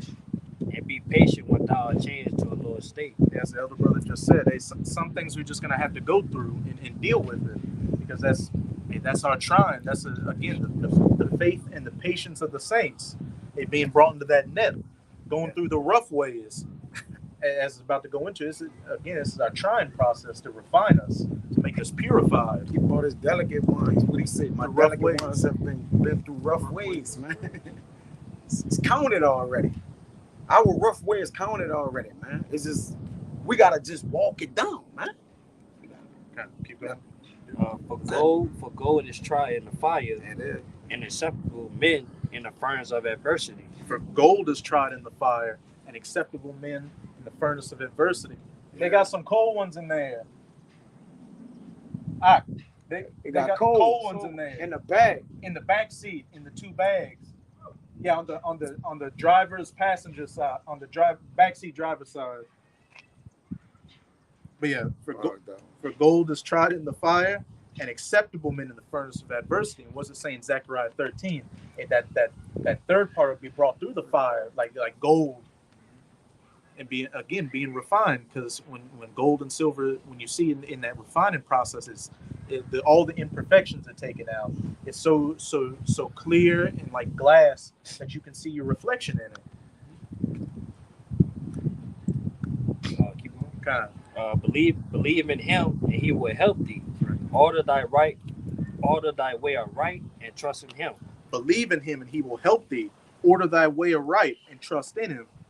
Getting our lives right, and our ways are raised on the track of what Yahweh Bahashem Yahweh Shai wants. Again, being brotherly, doing the work, not being joined unto this world, being separate from it, as it says in 2 Timothy's, being a soldier of Yahweh Shai Hamashiach, not being entangled with the affairs of this life.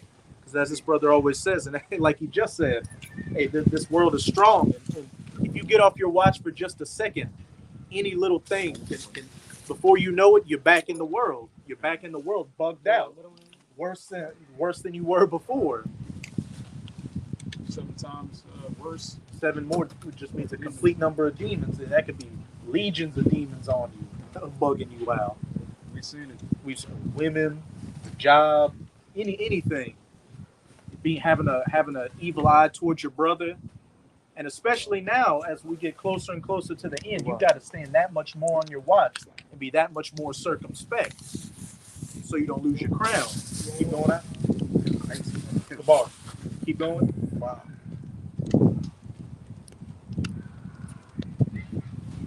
Verse 7.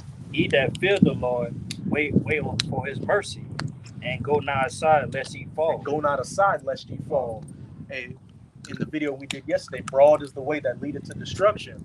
That fire on the right hand and that water on the left hand. Hey, again, broad is that way that leadeth to destruction. Any little thing that you let play on your top and just keep nagging at you, hey, take you out. Like it says in Sirach, what's it say? He that contemneth small things falleth little by little. If you let little issues can grow into big issues if you don't nip them in the bud right at the start. So you should be constantly observing everything and be circumspect, especially now out here as close we are to the end. You gotta confront everything, like we say, contempt. Is it contempt? Contempt. Which meaning what? You don't draw it to the attention of, man. Or actually deal with it. Which word is like contempt? Like you miss it. You overlook it, like, or you push past it, like you fight against it, yeah. A battle against it, yeah. Verse 8. Ye that fear the Lord, believe him, and your reward shall not fail. Ye that fear the Lord, believe him, and your reward shall not fail. And as long as we keep we're doing everything right now. At least as far as spiritually, we're doing everything right now. Hey, we're doing our best to be brotherly. We're out here preaching the word. We're not letting the things in the world bother us. And as I said, ye that fear the Lord, wait on him, and your reward shall not fail. Hey, we expect to keep in our end of the bargain. We expect the Most High to keep up his end of the bargain. Hey, to bring us salvation, and to hope to be that elect number. have that protective hedge over us with all these things we've been prophesying about during this camp come to pass. The famines, the pestilences, race wars, World War III, ultimately the nukes, you name it. The elder says all the time, the Lord didn't wake us up just to destroy us. He didn't give us all this knowledge and a heads up about what's coming just to have us get hit with these same plagues we were warned to Jacob about, man. He gave us a heads up so we have faith that we deliver from it. He appointed us to salvation, not condemnation. Yeah, like I pointed out. He have not appointed us to wrath, but But wrath, salvation. yeah, but to obtain salvation, man. The water for home correction, brother. Yeah, that's the one. That'd be an oxymoron to give certain men on the planet Earth all this powerful knowledge, all this knowledge of elements and everything, just to destroy them, man. It's like we went back to zero. You know what I'm saying? Yeah, that's something Esau would do. That's right. That's what he does to people. He build you up to tear you down. Yeah, break it down. You got a precept? Yeah, that was crazy. What the fuck? God damn. Hey, your reward shall not fail. It's crazy. It's 2 Kings 6:27. And he said, if the Most High do not help thee, whence shall I help thee? Out of the barn floor or out of the winepress. So yeah, the point is, if the Most High don't help you, you ain't got no help out here, Jake. You know, I go with that one from 2 Kings, about the kings. Lady asked for help. Gun. Yeah. Okay, I'm tripping. Yeah, okay, tripping. You know, that's the only way you're gonna make it out of this Jacob's trouble. Make it to the chariots, man. All through the will of the Most High, man. And that's it. Go ahead and get that. Okay, come on. You said you had a precept? You can break it down too. This Sirach 4:28. It says, strive for the truth unto death, and Allah shall fight for thee. So, like he said, talking about like how the Lord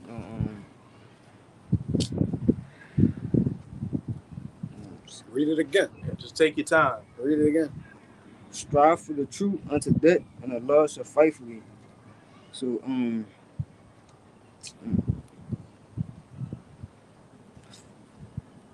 nervous. Hey, it's all good. It Just speaks read for it. itself. Tell it. Just read it. Yeah, Read it's saying what read it's it doing. and say what it. Yeah, Just saying repeat what what it's doing. saying. it's plain. It is Then plain. then but explain it. then explain it plainly like that. It's the Lord going whatever trials and tribulations you have, just commit to this, strive for it, and He gonna help you out. I got one to back you up. Yeah. This is Revelation 2, verse 10. Fear none of those things which thou shalt suffer. God. Hey, strive for Yahweh by Hashem Yahushai unto death. If that's your life.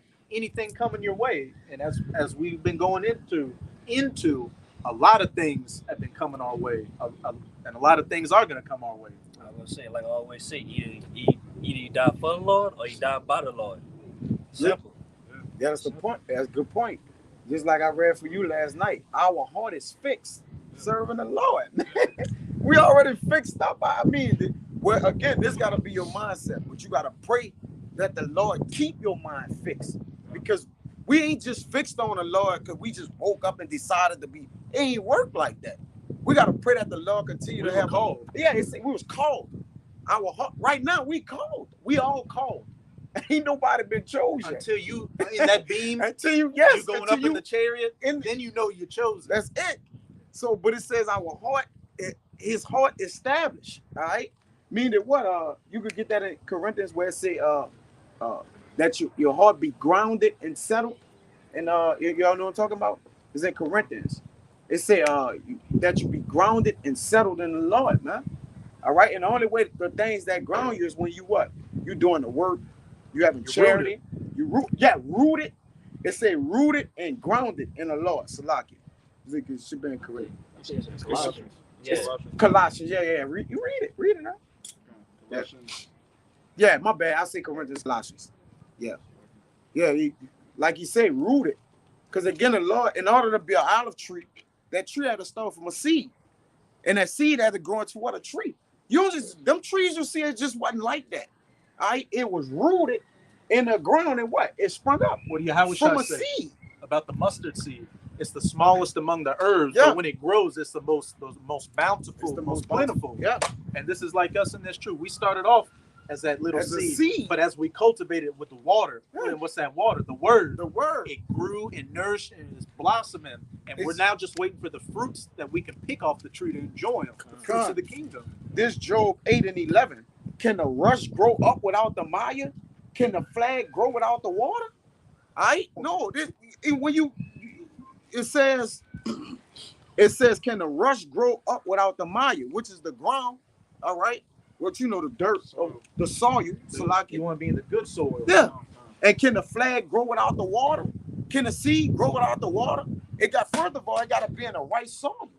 As it go into that parable, the seed not among the thorns, the stony. It got to go in the right thing. So, like you said, it got to be rooted. It's gonna go with that, rooted and built in it. Bring it out. Colossians 1:23. If ye continue in the faith, grounded and settled. But how you continue? The Spirit of the Lord got to be dealing with you, man. All right, it ain't you. Get this right. It ain't me. It ain't him. It's the Spirit which dwelleth in us, man. All right, that's it. If Yahweh shall take his spirit away from us, we gonna wither away. I'm gonna say, through the mercy of the Lord, hey, we in this truth. They say, hey, without the mercies of the Lord, we'll be consumed. We'll be perished. Yeah, the Most High said, think about it like this. The Most High said he could raise up rocks to do our job. That's right. So that should humble you to know that the Most High, he can do anything he wants, and at a split second, you could be on fire one day and then just bugged out without any pockets in the world the next day. Look at a race. You saw Jake blazing out. He in first place. Man, he ended up in the race in 5th or 6th place. Man, you like, what happened? Then he had the line breathing hard. Like, you was in front, man. But again, the Lord is the one that's positioning everything. Like he said, the man devising his way, but the Lord ordering the steps. Finish out what you got out. Colossians 1:23. If ye continue in the faith, grounded and settled, and be not moved away from the hope of the gospel which ye have heard. If I could say, when you're settled, what does that mean? You're not off kilter. You're not crooked. You're firmly in place. You're not tossed to and fro. You're straight. Yeah. You're straight. That's straight. Yeah. Not turning to and fro. I mean, you firmly planted in a foundation, got it. That's why Yahushua is that chief cornerstone. You build a house, you need a cornerstone. Otherwise, everything you build on top of it is going. You need that foundation. Yeah. That foundation is Yahushua, which is why we're not confounded, we're not bugged out, we're not teaching one thing one week and the next week. Well, that's talking about an embargo. It's solid. That foundation goes back to a blueprint. Notice every architect, they got a blueprint. They can't. You're not gonna just build something right here and you don't have an idea how it's gonna be built. And every last one of the men of the Lord been ordained from the beginning on how they was gonna be built, with their attributes, how they was gonna be projected. All right, the things, they fruit. All that was already in the workings, man. So that's why we know this is nothing of ourselves, man. This is all of the Most High. They got more. This is spirit though. Yahushua was raised by a carpenter. Yeah, a builder, an architect. He's the author and finisher of our faith. And the carpenter works in what? All things. The ground, the floor, the walls, the roof. It's the total protection of the house, man. Which it tells you in Hebrews 3 that he that builded the house had more honor than the house, man. I'm getting that. I ain't gonna play around. Go ahead, Al. Matthew 24. All right, come on. Finish out that little bit, and then we'll get that Matthew 24. Go ahead. Matthew 7. Colossians 1:23. All right. If ye continue in the faith, grounded and settled, and be not moved away from the hope of the gospel which ye have heard, and which was preached to every creature which is under heaven, whereof I, Paul, am made a minister, which we're all ministers. Get that Matthew 7. Guys, Matthew 7, verse 24. This is Yahushua speaking, and who Paul was preaching of, and who we're preaching of in that same step. That's it. Therefore, whosoever hear these sayings of mine and doeth them, I will liken him unto a wise man which built his house upon a rock. Upon that cornerstone, upon Yahushua, having that firm foundation, so it can't be moved. And the rain descended, and the floods came, When the enemy shall come in like a flood, and the winds blew Hey, those missiles, The that wind. destroying wind. and beat That's upon that house. It fell not, for it was founded upon a rock. Hey, as the brother brought out in that Colossians, That's right. rooted and firmly planted in place. You won't be moved as long as you're not being wishy-washy, double-minded, or changing the doctrine up one day. Simply taking upon this yoke of Yahushua on you, which he said was easy, and just follow the script. And you built your house on that rock of Yahushua, that foundation. So all these things that we've been preaching about in this camp that are coming won't be able to move that house and tear it down. But keep going on.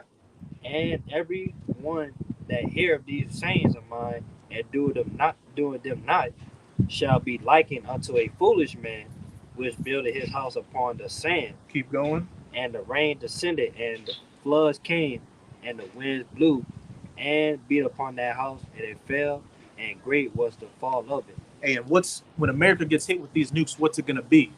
A desert. And what's in a desert? Sand.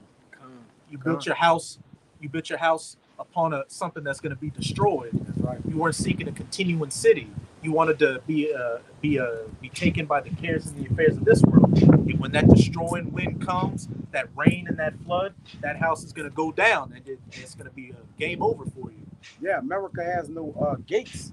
They have no nobles. They have nothing to protect their unwalled villages, man. They don't have gates. Gate represents the protection. That's the defense of the city. We have gates. We have actual gates, which represents the nobles, the elders. All right. We have a whole constitution, man. All right. But the reason why we have that house, which Yahushua is the head of the house, all right, he made sure his house was established. All right. That's why the vessels in his house, they're vessels unto what? Honor. All right. There's no dishonorable vessels in the house of the Lord. The actual house, that's 144,000 that was built off that cornerstone. This Hebrews 3:1. Wherefore, holy got it. Wherefore, holy brethren, partakers of the heavenly calling that you just mentioned, consider the apostle and high priest of our profession, the Mashiach Yahushua, who was faithful to him that appointed him. Also Moses was faithful in all his house. For this man was counted worthy of more glory than Moses, inasmuch as he who had builded the house had more honor than the house. Speaking of Yahushua, he had more honor than the house. That physical temple that was built back then. But hey, we built our house upon that rock. And if I could bring this out real quick, in 1 Peter 2, verse 3, verse 4, to whom coming as unto a living stone, disallowed indeed of men, but chosen of the Most High and precious, ye also as lively stones in the spiritual house that Yahushua is, that rock, that foundation we built ourselves upon. We're hoping to be those 144 stones to complete that house. The spiritual, the word Peter means stone, it means rock. Yahushua's a rock, Peter's a rock. We're lively stones. Rocks. Yeah, rocks. The Lord said I could lift up rocks. He did. Hey, I will build you, Peter. I will build my house. I will build my house on your foundation. Who's Peter in the reincarnation? David. And who are we? A part of the house of David. And he Moses too. God, Moses appointed in the house, man. Come on, man. All the scriptures connect to each other, man. Real quick. Psalms 127:1. God Except damn. Yahweh Bahashem Yahushua build the house, they labor in vain that built it. Yeah. So all these other houses getting built, the House of Consciousness, the Nation of Islam, the Democratic Party, all These other Hebrew houses out here. They laboring in vain. This is the house of Yahweh Bahashem Yahushua right here. Then they lively in the house. Yeah. He didn't lively, meaning what? The flavor, the attributes, everything is in them, man. And that's how you can tell. The men of the Lord is a garden, is a garden full of, Diverse plants in there, man. Meaning what? You come in there, you see life in them. All right, you see spirituality, you see consistency, you see all that is part of life, man. Because it all deals with living. And remember, our God is the God of the living, so his stones gonna be lively, man. Everything else is dead. The world dead. Edom dead. What the man y'all cannot put on there? He in the back of the seat of the car. You were like, he was dead. He was alive and dead. Like the minute the vessels of the Lord. Good, this is dead. And the vessels of the Lord are the men. You can see the life in them, but you see the life in them through the word, which the word brings out what? The artwork, the color in it, man. All right, the portrait, the picture. You see the poetic side of it. You got it. The Lord poetic too. This is Apostle Peter again. This 1 Peter 1:3. Blessed be Yahweh, the God and Father of our Lord Yahushua Mashiach, which according to his abundant mercy hath begotten us again unto a lively hope by the resurrection of Yahushua Mashiach from the dead. That's it. So once you believe in the resurrection and the blood of the Lamb, you have a lively hope. We don't look towards the things of this world. The spirit just, what does the scripture say? It's the spirit that quickeneth. Yeah. We're quickened by the gospel, by hearing these things in the scriptures, by hearing the kingdom of heaven, the promises given to the children of Israel. We come alive, man. You be down and out. You start thinking about the kingdom. It's like, man, what the tripping right now, man. I want to back up. This Acts 17:28. It says, "For in him we live and move and have our being," and that solidifies our liveliness in the Lord. Living, moving, and have your being. Because dead things are what? They still. They don't do anything, right? They're out of here. You saw something dead. Hey, It what has is the no salt if life it's lost in it. its savor? Yeah, it has no life in it. But in him we live, move, and have our being. It says, for in him we live and move and have our being, as certain also of your own poets have said, for we are also his offspring. Now you look at the workmaster, you start to look at his offspring. Even you just look at regular Jake, Jordan, glide from the free throw line, but there's nothing greater than the men prophesying and the bringing out the prophecies of the Lord. That don't compare to that. Everybody gonna forget about a man jump from the finish, the free throw line, but they ain't gonna be able to forget about the men of the Lord and the highways and the byways prophesying. This gonna be for eternity, man. You ain't gonna remember Jordan dunking the ball, but you're gonna remember men, all right, breaking down the heavenly scriptures, the holy scriptures, with the Rakakwadash coming out of them, man. Those are going to be the men ruling the kingdom. That's gonna be the men ruling the kingdom. So what? Their works gonna follow. So what they worked in is gonna be, that's what's gonna justify them. That's why the kingdom of heaven is for our justification, not here.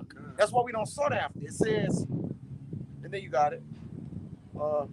It says, for as much then as we are the offspring of our power, we are not to think that the Godhead is like unto gold or silver stone, graven by art and man's device. But that was the point. It's like, yeah, for we are also his offspring. That was the point.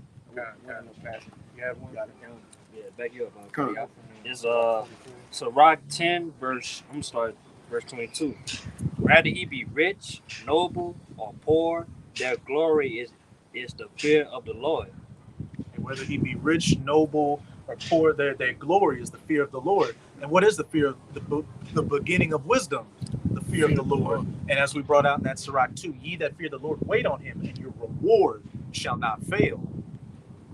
It is not meet to despise the poor man that have understanding, neither it is convenient to magnify a sinful man. Hey, the Most High is no respecter of persons, and he doesn't look on the outward appearance. He looks on the inward appearance. We look at us. We in the worst captivity.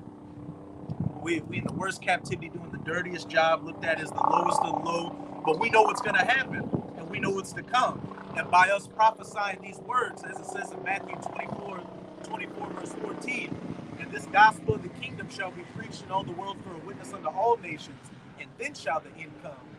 By we being the lowest of the low, give me that 1 Corinthians where it says I've chosen the base things and all that to confound the wise.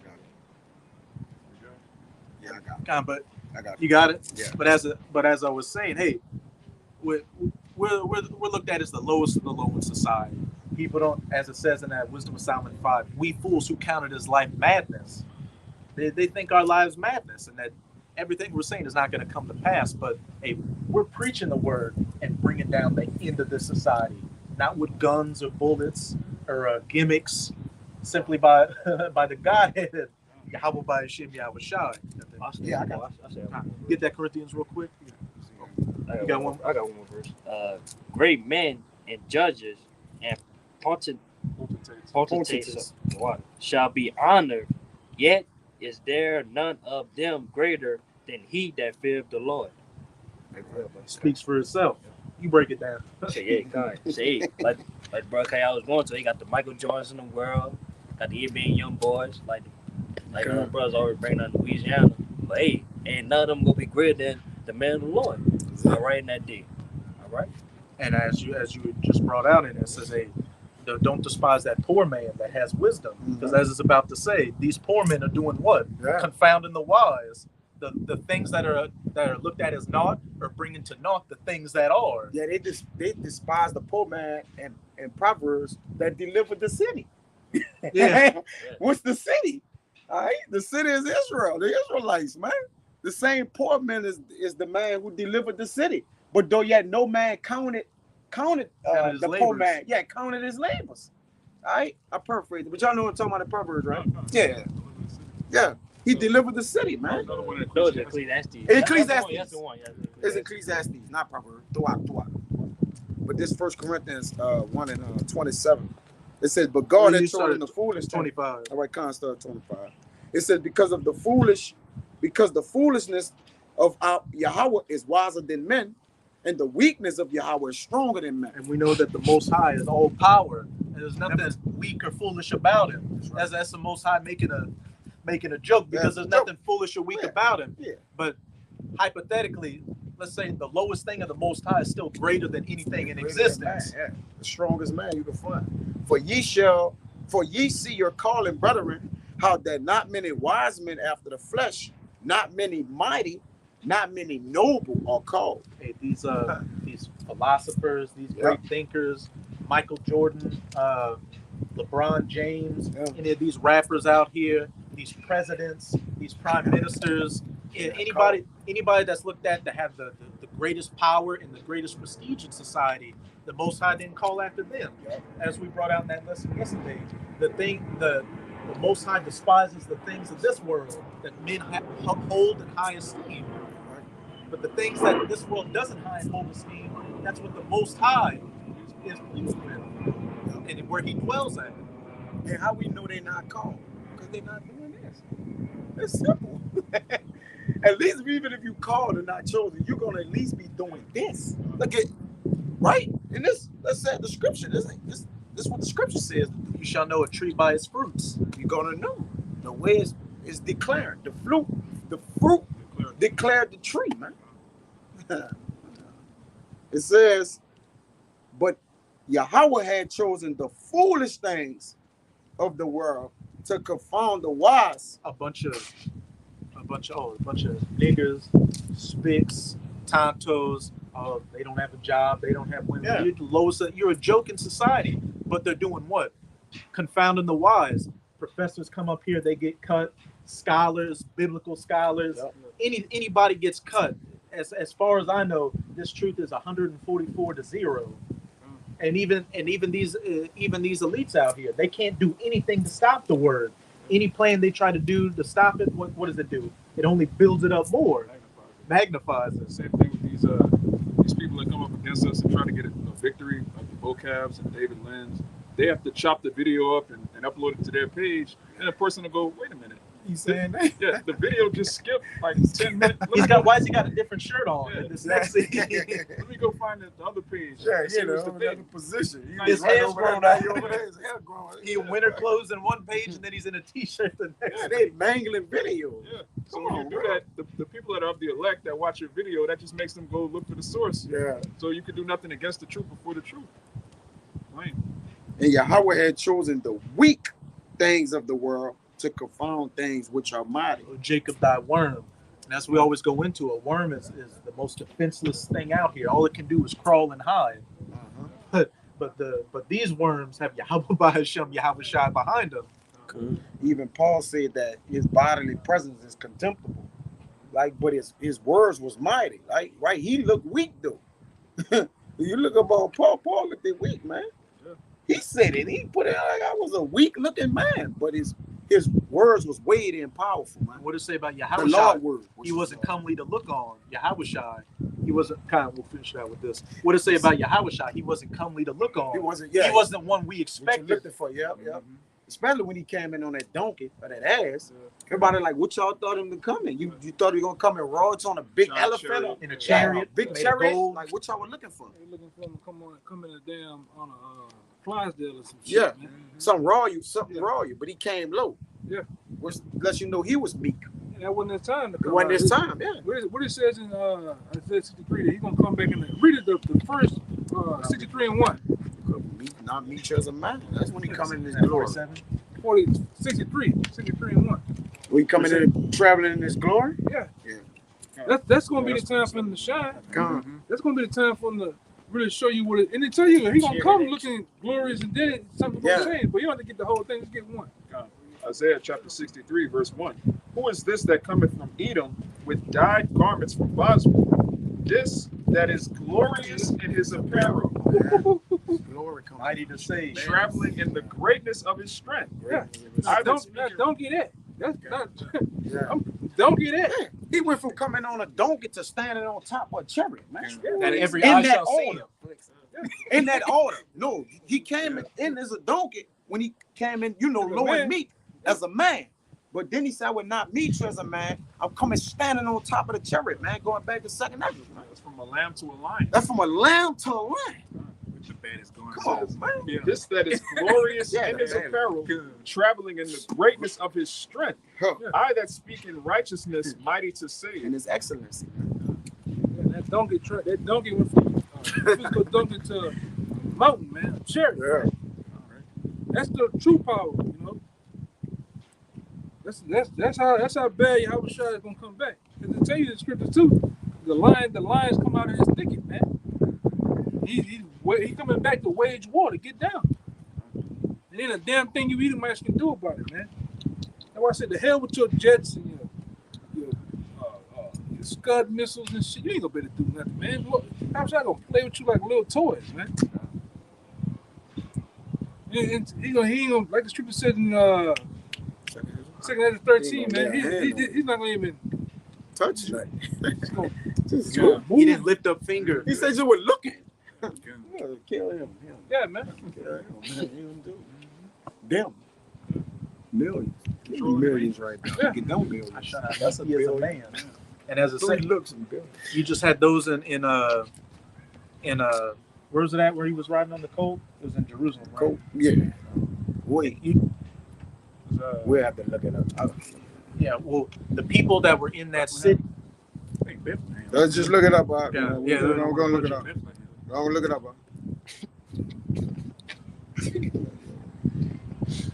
I got you. It's Matt. I got it right here. It says Matthew 21. Yeah, they was in Jerusalem.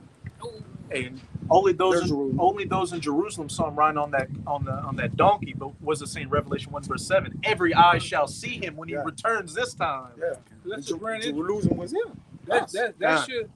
Because Jake always looking for some. Jake always looking for some type of person to come in a 3-piece suit, confetti. Yeah. The baddest music, flames and shit. Well, hey, you gonna get all that, man. The world's gonna get that when you come back. Yeah.